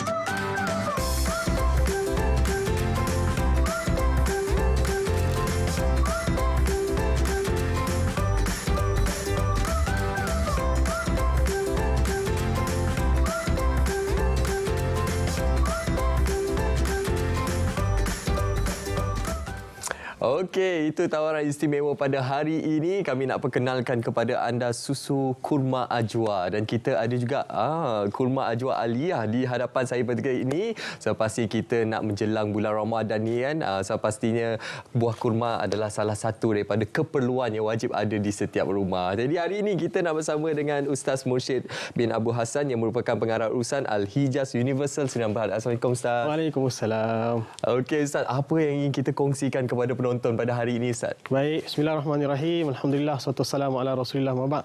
Hari ini alhamdulillah kita nak bawa promosi yang sangat-sangat seronok. Beli satu kotak percuma satu kotak. Bukan satu kotak ni. Satu kotak besar ni dapat satu kotak lagi. Dengan harga yang sangat-sangat, saya sebut sangat-sangat menarik. RM154 sahaja yang tuan-puan tak dapat. Tetapi jualan ini habis 11.59 malam ini juga. Beli satu kotak, percuma satu kotak. Dalam satu kotak ni kita ada berapa? Kita ada 28 pouch. Ini 28 pouch ni. So dia akan dapat berapa tuan-puan? 28 kali 2. Banyak tuan-puan. So yang nak dapatkan segera. Sebab sekarang ni tengah hot di pasaran susu kurma ajwa. Dan susu kurma ajwa ni selalunya orang guna kurma, dia guna kurma kimia, bahan kimia. Tetapi kita, kurma yang kita import terus daripada Tanah Suci Madinah Al-Munawwarah, Ajwa Aliyah, kita proses dia sampai kita jadikan dia susu. Susu ni kita ambil Australian fresh milk dan kita jadikan dia susu kurma yang tersedap di pasaran. Sebab tu kita sedia maklumlah kalau di pasaran sekarang ni memang banyak susu kurma. Betul. Tapi berbeza dengan susu kurma ajwa ini dari segi rasa dan juga kualitinya Ustaz. Betul. Okey, mungkin kita boleh kongsikan juga Ustaz bagaimana dari segi feedback, testimoni pengguna setakat ini berkenaan kebaikan susu kurma ajwa ini. Baik, alhamdulillah. Alhamdulillah. Bila susu kurma ni tuan-puan, kita satu benda, dia tidak ada added sugar, tidak ada gula tambahan yang kita letak. Yang kedua, dia tak ada colouring, pewarna tak ada. So dia sangat-sangat selamat untuk diminum. Yang ketiga, dia ni bebas daripada pengawet. Sebab tu dia adalah fresh kan. Saya nak ajak tuan-puan ni kan. Ni susu ni letak dalam beg, semua boleh minum, sangat-sangat best. Dan saya nak minta kalau boleh kamera fokus kat kita kan. Saya nak ajak kita tuang sama-sama susu ni. Boleh tak? Tengok ni kan. Bismillah. Wah, kita tengok pun dia pun ada bau kesegaran susu tu Ustaz. Betul. Segar susu bau dan segar kurma tu sendiri. Kita tak buatkan, kita tak masukkan bahan-bahan kimia. Kita gunakan kurma yang kita import. Setengah orang bila dia nak jimat, dia masukkan apa? Dia gunakan kurma yang kita sebut apa?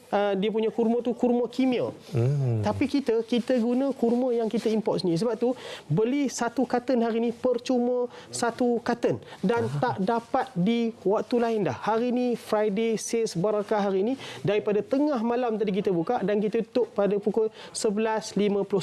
Satu carton penuh ada 28 kotak dan kita ada 28 kali 2. Banyak tuan-puan dan hari ni saja boleh dapat. Hubungi kita segera tuan-puan, scan QR code yang ada, hubungi nombor telefon yang ada dan segera dapatkan daripada Al-Hijaz Universal insya-Allah. Wah, pasti yang ramai sekarang ni cukup teruja nak beli sekarang ni Ustaz. Satu kotak tadi berapa Ustaz? Satu kotak kita dapat 28 pouch kan. Satu ni ada 14.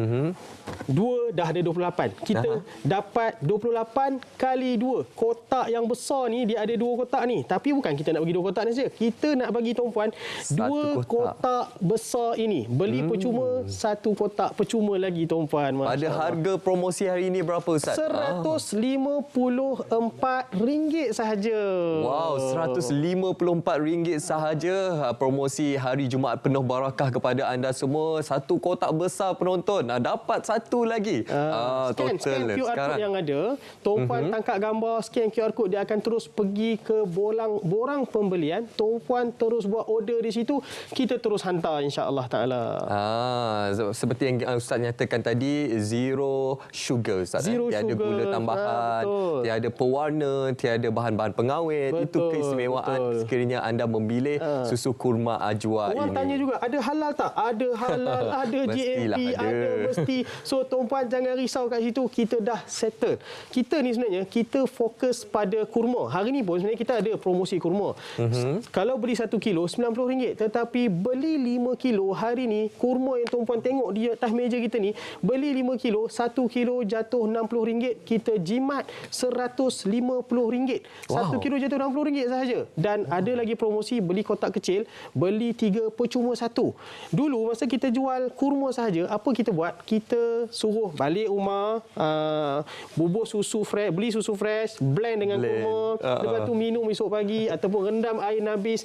Tak. Yang kali ni tuan-puan, kita datang dengan susu kurma yang sangat-sangat dah settle. Ada halal, ada GMP, ada mesti dan kita dah proses sampai dah tuan-puan clear, boleh ambil, boleh makan terus. Tuan-puan, ada orang tanya, nak makan ni, nak minum sejuk ke, nak minum suam? Saya kata semua keadaan sedap. Minum sejuk sedap, minum suam sedap, minum dalam suhu bilik pun sedap. Simpan dalam pouch bag kita, nak bawa ke jalan pun sedap. Anak-anak suka. Bagi mereka yang susah nak minum susu, susu ni is the best tuan-puan.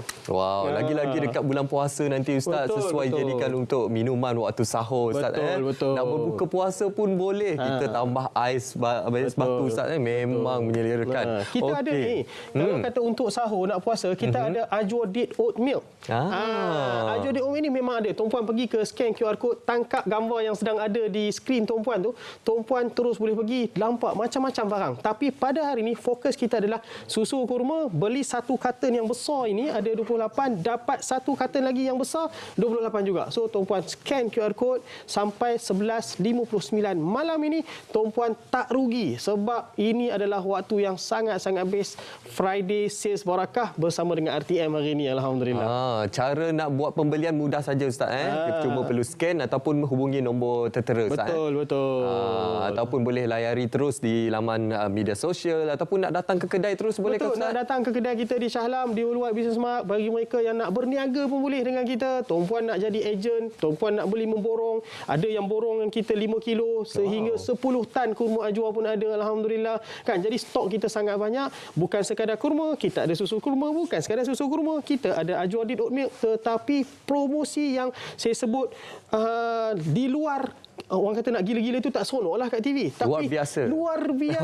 Luar biasa. Beli satu kotak susu kurma yang ada 28 pouch, dapat 28 lagi dengan harga RM154 saja. Dan peluang pada hari ini juga, sempena Friday Sales Barakah, kita ada susu, kita ada kurma. Beli 5 kilo, 1 kilo jatuh RM60 sahaja. Jimat RM150. Hari ini tuan-puan tak dapat dah sehingga 11.59 malam ini. Sehingga 11.59 malam ini. Jadi promosi adalah terhad. Kena cepat-cepat rebut harga promosi pada hari ini. Jadi sekali lagi kita war-warkan kepada penonton Ustaz, kenapa perlu pilih susu kurma daripada Al-Hijaz Universal. Satu tuan-puan, dia adalah minuman kesihatan. Orang kata makan kurma sunnah, minum susu pun sunnah. Dan tuan-puan dapatkan segera sebab promosi ini promosi yang luar biasa, tak pernah kita buat lagi. Dan selepas ini tuan-puan akan pergi kepada harga yang sangat-sangat biasa. Tak ada dah harga yang seperti ini. 154 hanya dapat satu kotak sahaja, satu karton yang ada 28. Tapi hari ini RM154. Beli satu karton dapat percuma satu karton lagi. Tuan-puan jangan risau, ada halal, ada JMP, ada mesti. Tuan-puan yang membeli dengan online kami, tuan-puan jangan risau. Tuan-puan boleh beli untuk terus hantar kepada keluarga yang sedang ada di kampung dan sebagainya, insya-Allah. Okey, kita difahamkan ada testimoni daripada pengguna Ustaz. Betul. Kita nak kongsikan kepada anda sekarang ini. Jom kita saksikan apa kata pengguna. Jom.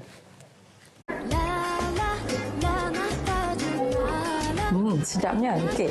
Kalau anda nak dapatkan susu kurma tanpa gula tambahan dan juga tanpa pengawet, anda boleh dapatkan susu kurma daripada Al-Hijaz. Nak tahu tak, kalau anda buat pembelian pada 9 hari bulan 2, anda akan dapat satu karton lagi percuma. Nak tahu cara dia, anda kena tonton video ni sampai habis. So, kalau anda beli satu kotak ni pada 9 hari bulan 2, anda akan dapat lagi percuma satu kotak.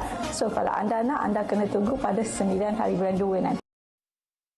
Okey, promosi hari ini beli satu kotak dapat satu lagi kotak Ustaz. Betul. Sehingga 11.59 malam ini. Jadi sekali lagi Ustaz, kita war-warkan harga promosi pada hari ini. Kenapa kena beli sekarang juga Ustaz? Baik, tuan-puan, kalau tuan-puan beli esok lusa, harga satu karton ini dah jadi RM154 balik.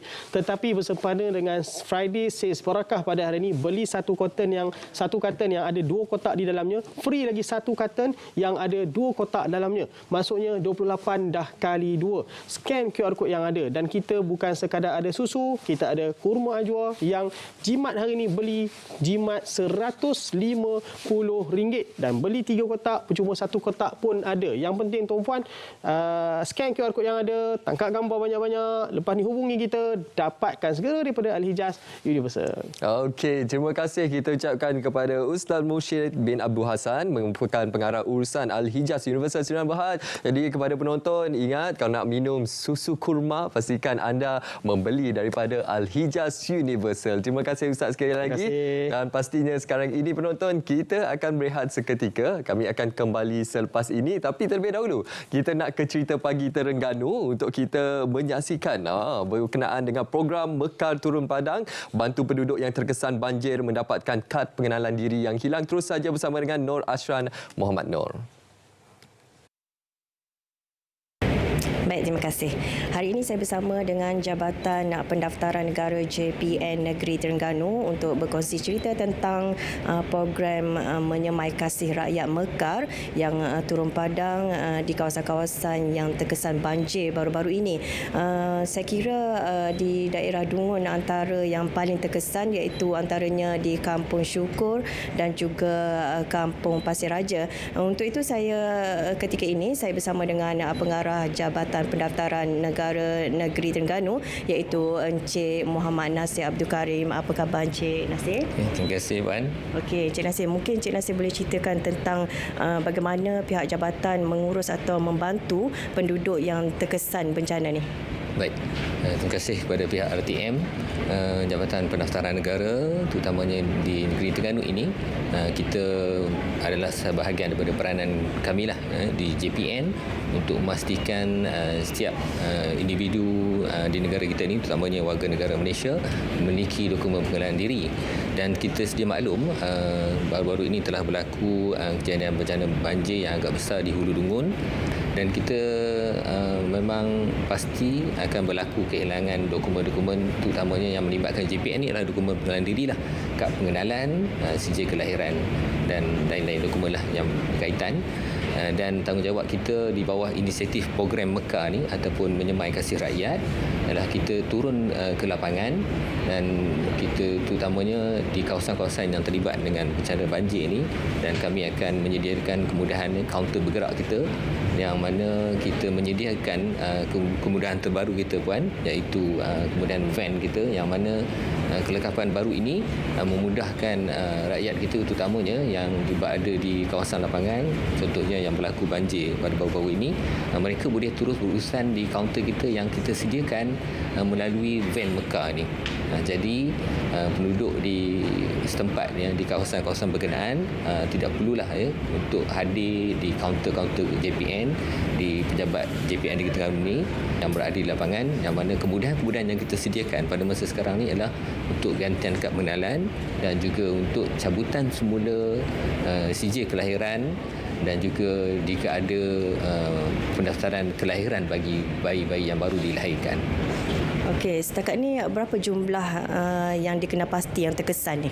Baik, untuk tahun 2024 Puan, pasukan kita masih berada di lapangan. Hari ini pun pasukan kita berada di kawasan yang terlibat dengan bencana banjir baru ni, yang mana kita masih lagi dalam proses lah, yang mana kita jangkakan urusan ni akan mengambil sedikit masa untuk penduduk-penduduk ni keluar berurusan dengan kita, yang mana kita jangkakan dua kampung yang terlibat ni akan ada permohonan lah, untuk gantian kad pengenalan dan juga cabutan sijil kelahiran. Tapi untuk saya sukalah untuk kongsikan pada pagi ini, bagi permohonan gantian kad pengenalan hilang yang disebabkan oleh bencana, statistik pada tahun 2023 sebanyak 262 permohonan kita terima, manakala pada tahun 2022 JPN Negeri Terengganu menerima 206 permohonan daripada pemohon. Okey, kalau kira program Mekar ni boleh dikatakan sudah lama diperkenalkan, dan mungkin ada juga di kalangan penduduk terutamanya di kawasan pedalaman yang tidak tahu berkenaan dengan program Mekar ni, mungkin ada nasihat. Baik, terima kasih Wan. Jadi sukalah saya mewakili pihak Jabatan Pendaftaran Negara, terutamanya di Negeri Terengganu ni, kita sebenarnya mengharapkan bantuan daripada penduduk setempat lah, dan juga rakyat seluruh Terengganu ni, penduduk di Negeri Terengganu, untuk membantu JPN membawarkan inisiatif yang dibawakan oleh Jabatan Pendaftaran Negara ni di bawah program Mekar ni, yang mana kita menyediakan kemudahan ni untuk memastikan rakyat-rakyat penduduk tempatan di Terengganu ni yang tidak dapat hadir ke mana-mana kaunter kita di 8 buah pejabat JPN di seluruh Terengganu. Dan pada tahun 2024 ni, kemudahan baru yang kita bawakan kepada penduduk di Negeri Terengganu ni ialah kita sediakan van mobile Mekar, yang mana kemudahan van ni ialah dia sama kemudahannya seperti bas mobile Mekar, dan mana permohonan boleh dibuat terus di kaunter van bergerak kita. Dan juga saya menyarankan penduduk setempat di Negeri Terengganu ni boleh merujuk kepada media sosial kita lah. Kita ada Twitter, X, ataupun Twitter. Kemudian kita ada Facebook JPN Negeri Terengganu, dan juga sekarang ni kita pun ada kemudahan yang kita sediakan TikTok. Pasukan kita akan sentiasa memantau media kita ni, dan mana kita akan boleh terus berkomunikasi lah dengan lebih cepat dengan penduduk setempat, insyaAllah. Baik, Encik Nasir, terima kasih atas perkongsian itu tadi. Saya harap dengan program Mekar yang turun pada ini dapat membantu sedikit sebanyak penduduk yang terkesan terutama bencana ini untuk mendapatkan dokumen-dokumen penting yang hilang seperti MyCard, MyK atau CJ kelahiran dengan kadar segera. Sekian saja dari saya, kembali semula kepada rakan penyampai. Okey, terima kasih Nur Asiran Muhammad Nur atas perkongsian cerita pagi dari Terengganu. Dan sekarang ini sempena dengan Tahun Baru Cina, pastinya kami di RTM akan menyajikan kepada anda sebuah telefilm yang sangat istimewa. Tajuknya? Ya, tajuk ni pun istimewa. Masa saya mula-mula tengok pun saya macam wow, ini sangat special. Rendang Limau. Saya rasa dia macam hybrid lah, kacuk kan. Jadi kita nak tahu cerita ini berkenaan dengan apa sebenarnya. Kita bersama dengan salah seorang pelakon yang membarisi telemovie khas Tahun Baru Cina ini, iaitu Kenji Sawahi. Ya, saya. Kita bawakan pengarahnya Rahila Bibi Ali. Selamat pagi untuk kedua-duanya. Ya, selamat pagi. Abang Kenji sihat? Sihat, Alhamdulillah. Lama tak nampak kan rasa? Selalu nampak dekat filem je kan? Saya ambil kesempatan. Salam sejahtera pada semua penonton-penonton setia RTM dan selamat pagi Malaysia. Selamat Tahun Baru 2024 dan selamat Tahun Baru Cina. Okey, baik, hari ini kita nak cerita berkenaan dengan telemovie kita Rendang Limau. Kita mulakan dengan pengarahnya dululah. Sinopsis silakan puan pengarahnya. Sinopsis berkenaan dengan Rendang Limau ini. Bukan rendang kan? Rendang betul-betul Rendang Limau ya. Actually tajuk Rendang Limau tu macam tadi cakap betul lah. Kacukan rendang itu adalah sinonim dengan Melayu dan limau itu sinonim dengan bangsa Cina. Jadi combination of that, kita dapatlah tajuk Rendang Limau. Rendang Limau ni mengisahkan tentang Katina dan Amir. Katina ni adalah Chinese yang kahwin dengan orang Melayu tapi tidak diterima oleh keluarganya, terutama bapa dia. Oh, okey. Jadi bagaimana Amir sebagai suami mencuba berbagai cara untuk memenangi hati bapa mentua dia kembali. Jadi itulah perjalanan kisah. Wow, mencabar tu kalau nak memenangi hati tu. Tengoklah macam mana ni. Ini duduk kalau berdiri saw. Kita rasa kecil dalam je. scene memang bapa dia garang. Garang, cepat mengamuk. Lepas tu, sebab cerita dia special, sebab saya selalu cakap dengan orang, saya bangga dan saya selalu gembira sebagai rakyat Malaysia. Sebab kita berbagai bangsa, tapi kita hidup dalam harmoni dan manani. Itu yang special. Orang lain, negara lain tak dapat.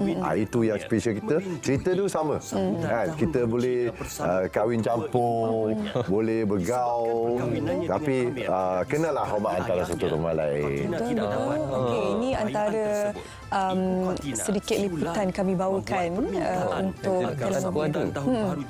untuk Rendang Limau. Apa setakat penggambaran Abang Kenji boleh kongsikan apa yang Abang Kenji belajar daripada penggambaran filem telemovie?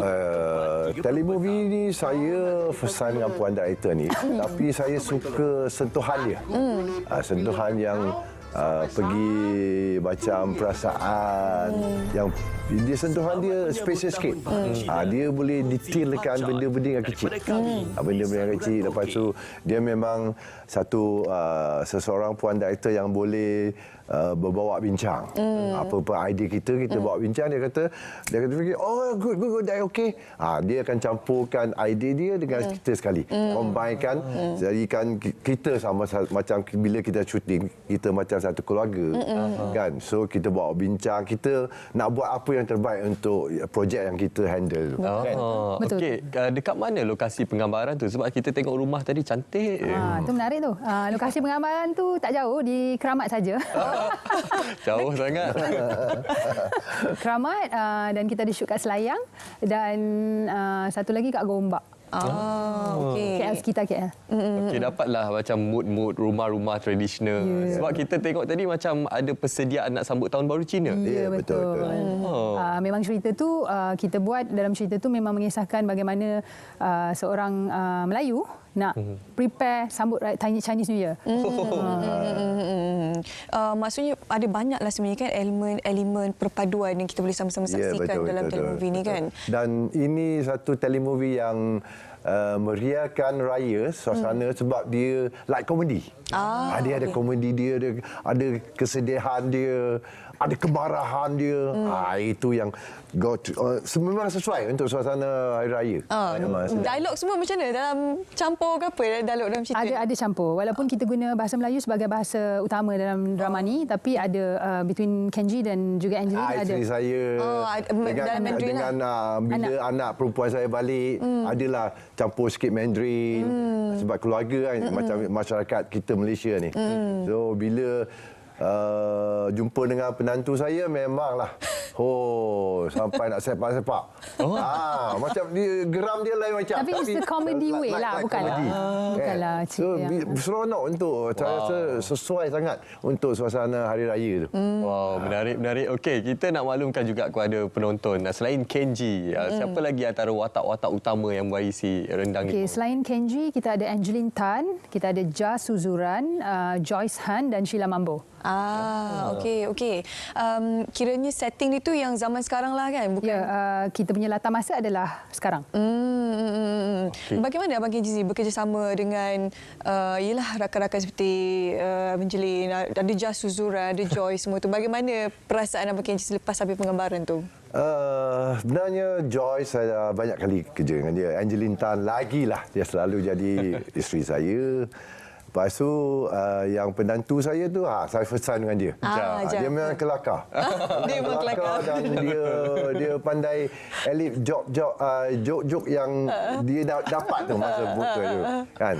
So dia memang enjoy. Ada tak masa penggambaran tu tergelak ke scene-scene yang tak jadi ke sebab kadang benda ni adlib kan jadi kelakar.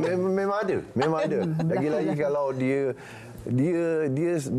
pandai buat. Bagi saya, pandangan saya dia boleh jadi comedian. Dia memang boleh. Dia boleh bawa benda-benda yang skrip tak ada, tapi dia boleh create on the set. Jadi macam mana waktu penggambaran tu? Yalah, Ja ni seorang yang spontan dan juga pelawak, tapi Kenji pula membawa watak yang serius kadang-kadang kan. Macam mana nak lagi marah kan? Lagi mengamuk kan? Saya dah serius, dia kelakar lagi kan. Buat style dia kan. So lagilah buat saya ngamuk, nak kejar dia, nak pukul dia. Sampai macam tu. Okey, macam Puan Pengarah sendiri, pengalaman apabila bersama dengan pelakon-pelakon ini di set kan? Kongsikan. Sebenarnya kebanyakannya saya dah biasa bekerja dengan diorang. Jadi tak ada apa-apa isu lah. So far memang for me, kalau kita buat komedi, komedi ni memang kita tidak boleh terikat dengan skrip. Dan ad-lib tu perlu. Betul. Untuk kita bagi injection pada dialog supaya komedi itu dikeluarkan. Dihidupkan. Okey, ialah bila nak sambut Tahun Baru Cina, kita nak buat satu telefilm berkaitan dengan perayaan Tahun Baru Cina. Bagaimana dari segi nak dapatkan maklumat, nak bagi betul-betul dapat mood Tahun Baru Cina tu? Okey, satu, telemovie ni memang ditulis oleh penulis yang berbangsa Cina, iaitu Ken Tan. Jadi kalau apa-apa nak refer, dia adalah a right person sebab dia memang tahu kan, sebab dia sendiri Chinese. So dari dia sendiri kita dapat banyak dia banyak berkongsi macam mana the do and don'ts kan. Jadi dari situ tentang propping pun kita banyak refer dengan dia, dan Kenji dan Angeline sendiri banyak bantu. Sebab kalau ada benda yang kita rasa macam mana Chinese buat benda ni, diorang akan ajar. Yalah, sebab kita tak nak nanti ada takut ada isu pula kan, sebab kita nak cerita berkaitan dua kaum berbeza. Betul. Kita takut ada pertindihan ke apa-apa yang tak tepat ke apa, bahaya juga tu kan. Macam Abang Kenji sendiri, kita nak cerita berkaitan konsep perpaduan yang cuba diterjemahkan menerusi rendang limau ini kan. Adakah Abang Kenji berbangga sebagai salah seorang rakyat Malaysia, berada dalam negara yang berbilang kaum, yang hidup harmoni? Malaysia harmoni, kita tak bermaksudkan tidak ada pertelingkahan ataupun tak sependapat. Cumanya kalau dibandingkan negara lain, yang satu kaum pun dia punya perang itu tak tahu bila nak habis. Betul. Kita kat Malaysia ni 3 kaum ni, majoriti. Malaysia dia majoriti. right now for now kita tak ada war lagi peperangan ni, like peperangan Malaysia, peperangan. So peperangan Mackenzie sendiri. Saya besar kat Perlis. Okey, dengan tok nenek kan. So dekat kampung saya, kampung Gok Asawi ni, satu rumah Cina je yang buka kedai runcit kat tengah-tengah. Sebelah kanan saya semua orang Siam, sebelah kiri semua Melayu. So kita buka kedai kat tengah-tengah, seorang datang beli barang.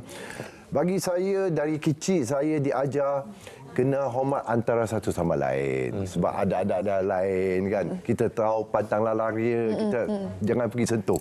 Macam nenek tok saya sampai kata Kenzie tak boleh makan kat rumah. Sebab orang datang nak beli barang tak sedap. Kalau you apa-apa nak lepaskan sedapan, pergi luar, pergi bandar. Jangan bawa dalam rumah. Sebab kita, macam mana pun kita kena hormat orang yang datang beli barang tu. Lagipun macam orang kahwin dulu kan, kalau dia selalu ada rumah yang boleh angkat-angkat, pindah dengan angkat dia, wah kan, beriau. Lepas tu kalau kita budak-budak kita suka kan suasana macam tu. So jadi kita nak pergi pun mak pesan bawa sekati gula dengan sebungkus kopi. Jangan tangan kosong. So saya diajar macam tu. So saya memang suka kita bergaul dengan Melayu, pergi curi buah.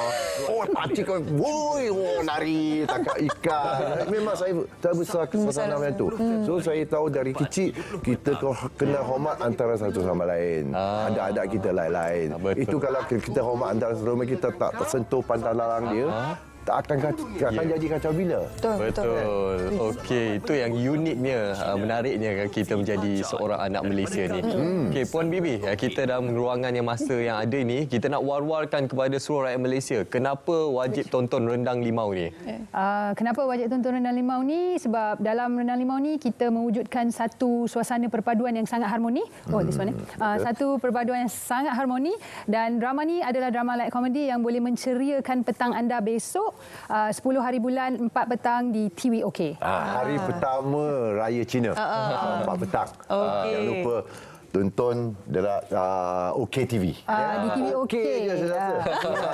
TV OK pastinya. Esok telemovie Rendang Limau jam 4 petang. Kalau tak dapat tonton di kaca televisyen, anda boleh buat turun aplikasi RTM Klik. Sama-sama kita menonton telemovie yang sangat-sangat istimewa ini sempena dengan Tahun Baru Cina. Terima kasih. Dan di sini saya ambil kesempatan mengucapkan pada semua penonton-penonton setia RTM, 恭喜发财 and then 在这里我祝福所有 RTM 的观众恭喜发财，身体健康，心想事成，万事如意，恭喜恭喜，马年龙年到了，龙年的好运都到来。 Kita kena ada translate kat sini kan. Tapi yang penting mesej tu pasti akan sampai untuk mereka yang menonton pada baiknya. Terima kasih Mackenzie, terima kasih kepada para pengarah bersama kita untuk berkongsi berkenaan dengan Rendang Limau. Okey, sekarang ini seperti yang kita war-warkan kepada penonton Selamat Pagi Malaysia, ialah kita tahun 2024 ini kita dah menjengah usia 40 tahun program TV yang paling lama bersiaran di Malaysia, mencipta sejarah. Sepasti kita nak saksikan pakej berkenaan SPM 40 tahun.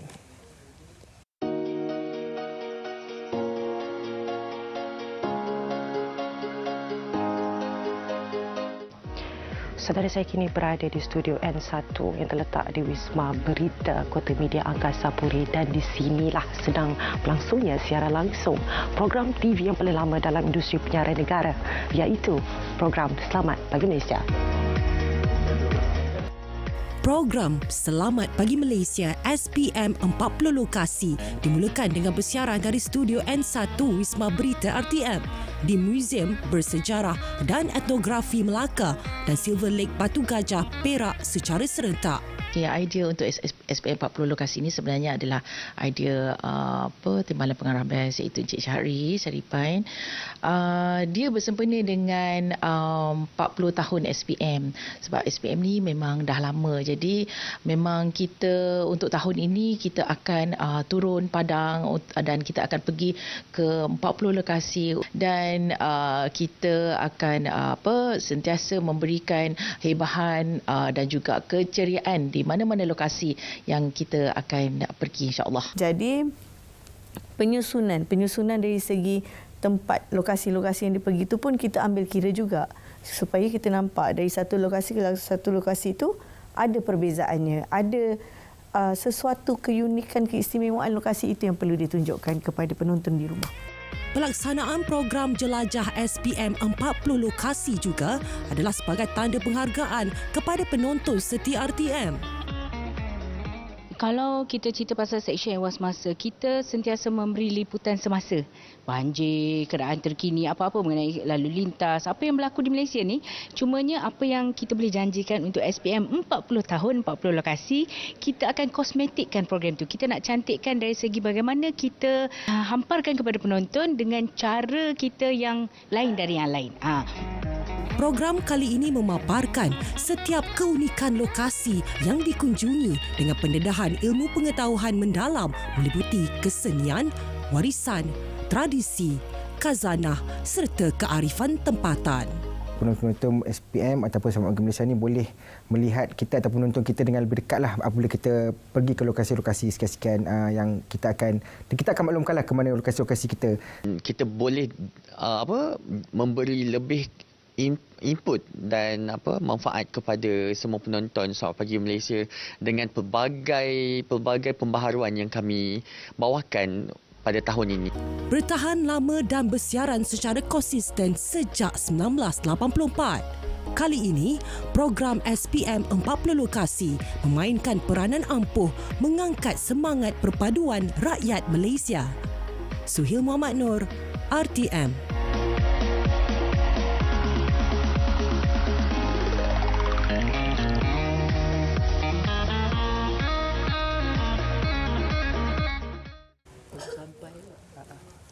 Okey, itu berkenaan dengan SPM 40 tahun. Zapasti Selamat Pagi Malaysia akan bersiaran di 40 lokasi dan antara lokasi yang terdekat pastinya di Tanjung Piai Johor dan diteruskan di Kuala Lumpur dan juga difahamkan akan diadakan di Kuala Selangor.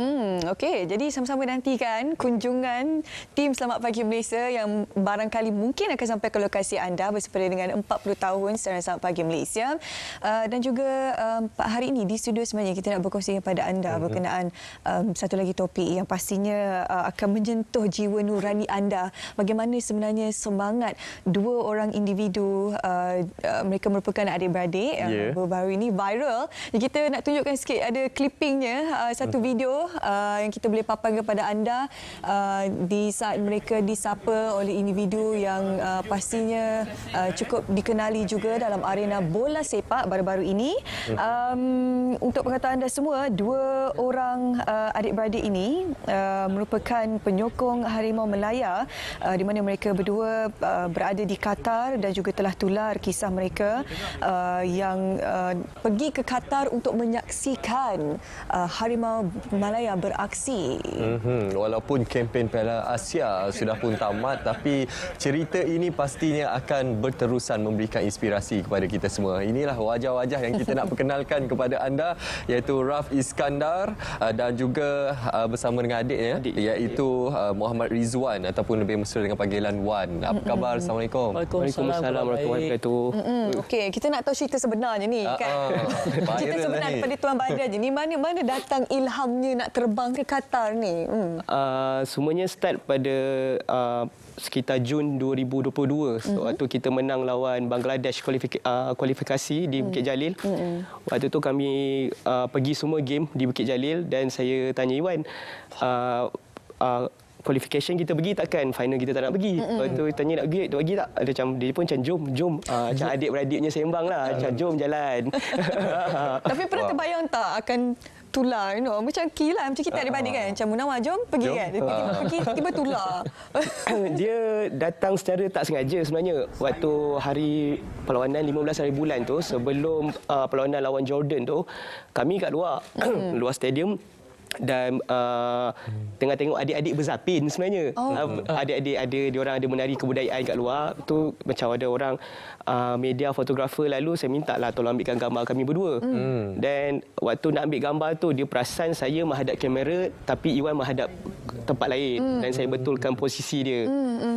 Lepas ambil gambar tu baru daripada Abang Iskandar daripada bernama, fotografer bernama, dia cakap, adik tak nampak ke? Cakap, dia tak nampak bang daripada kecil lagi. Langsung dia panggil kawan-kawan media dia untuk beramah. Waktu itulah yang okeylah kami pun bernama je lah. Bernama, kita orang macam bernama je lah kot kan. Beramah je kan. Tak ada respect apa-apa pun. Esok paginya tu sebab Malaysia dengan Qatarnya masa kan lain-lain. So macam kita masuk bangun pagi ibu tanya apa yang korang dah buat ni kat Qatar. Nervousnya. Kita orang terus kan. Kita orang pun tak tahu apa benda. Kita orang jawab soalan benda je pun kan. Bola apa tu ada interview sikit-sikit terjumpa kan. Lepas tu tiba-tiba tular pula dekat Malaysia itu, tapi alhamdulillah itu semua rezeki yang Allah bagilah. Okey, apa yang paling menarik perhatian saya sekarang ini adalah maflar yang dipakai oleh Wan sekarang ini. Wan, cerita sikit maflar tu siapa yang bagi, siapa yang tanda tangan tu Wan? Maflar ni kebanyakannya tanda tangan daripada pemain-pemain yang main untuk Malaysia sendiri.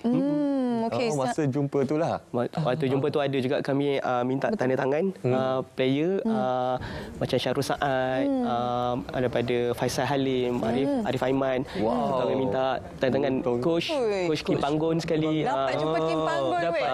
Apa perasaan Wan dapat berjumpa dengan presiden sendiri dan juga dapat berjumpa dengan jurulatih Kim Panggon dan pemain-pemain yang lainnya? Rasa gembira, seronok dan terharu sebab dalam ramai-ramai itu saya diberi, dalam ramai-ramai yang datang saya diberi peluang untuk bertemu dengan mereka-mereka semua. Ada satu ayat daripada Wan sendiri yang sampai sekarang saya teringatlah, saya terbaca tu kan. Saya datang bukan sebab nak tengok Harimau Melaya menang, tetapi sebab nak dengar Harimau Melaya menang. Wow. Sebab yelah seperti semua sudah maklum, Iwan sendiri OKU penglihatan. Jadi saya sempat tanya Raf tadi, macam mana Iwan menonton bola sepak kan? Kalau Raf boleh kongsi kan? Iwan menonton bola sepak, saya jadi pengulas. Pengulas peribadi dia dekat tepi sambil buat simulasi menggunakan tangan. Simulasi menggunakan tangan. So itulah cara bagi saya sebab saya tak nak dia dengar keriuhan je, and saya tak nak ada delay dalam apa yang dia dengar tu. So apa yang berlaku atas padang saya tunjukkan guna tangan. Macam Koh Bee Ong tengah bawa bola ke, passing kepada Stuart Wikin ke, cross ke, tengah menanduk ke. And kalau Malaysia ready untuk try untuk jaringkan gol, saya akan genggam tangan Iwan kuat-kuat dan ready untuk berdiri. Sama ada kita akan ready untuk berdiri tu, kalau gol kita akan sorak gol, kalau tak gol kita sorak je. Jadi ada dua je kita pergi. Jadi saya dapat rasa dia punya debaran. Dia tak delay lah, macam bola dah masuk baru Wan dah gol. Tak adalah delay untuk itu. Kita bagi synchronize-nya apa yang berlaku kat padang dengan apa yang untuk Iwan punya. Okey, debarannya pasti luar biasa bersama dengan Ultras Malaya di sana. Lagi-lagi bersama melawan Korea Selatan baru-baru ini 3 kali gol. Jadi sorakannya bagaimana? Sorakan dia sangat meriah. And behind the story, di belakang ceritanya, sebab tu kami berjumpa dengan player, dengan Faisal Halim. Iwan ada minta request sesuatu kepada Faisal Halim, cakap boleh tak saya nak dengar, kalau boleh sekali je dia buat siu dan kita jerit siu ramai-ramai dekat stadium, tak kisah apa, satu gol sekali pun dapat jadilah. Lepas tu Faisal Halim cakap insya-Allah dia cuba yang terbaik. Dia akan cuba yang terbaik. Malam tu kami dapat bersiu 3 kali lah. Siapa sangka kan? Perlawanan yang pada saya berbaloi lah untuk kalian yang tiba-tiba lah hujung-hujung. Sebab untuk 10 malam kami sebagai fans terus terang kecewa jugalah untuk yang first 2 game tu kita kalah. Tapi kami simpan lah. Kami simpan, and game terakhir tu kemanisan dia lah. Yang paling penutup paling sebab habis game kita orang terus balik. Ambil flight terus lah. Ambil flight pukul 1:30 pagi tu kan.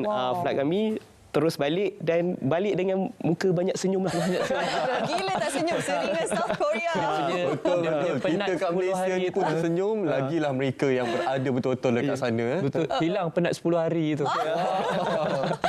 Okey, kongsi sikit. Tadi kita cerita bagaimana pengalaman kalian berdua sewaktu menyaksikan perlawanan. Bagaimana pengalaman di Qatar? Pertama kali menjejakkan kaki ke Qatar ke ataupun bagaimana? Kira ni macam melancong juga dalam kata lain juga. Ya, betul. Dalam satu.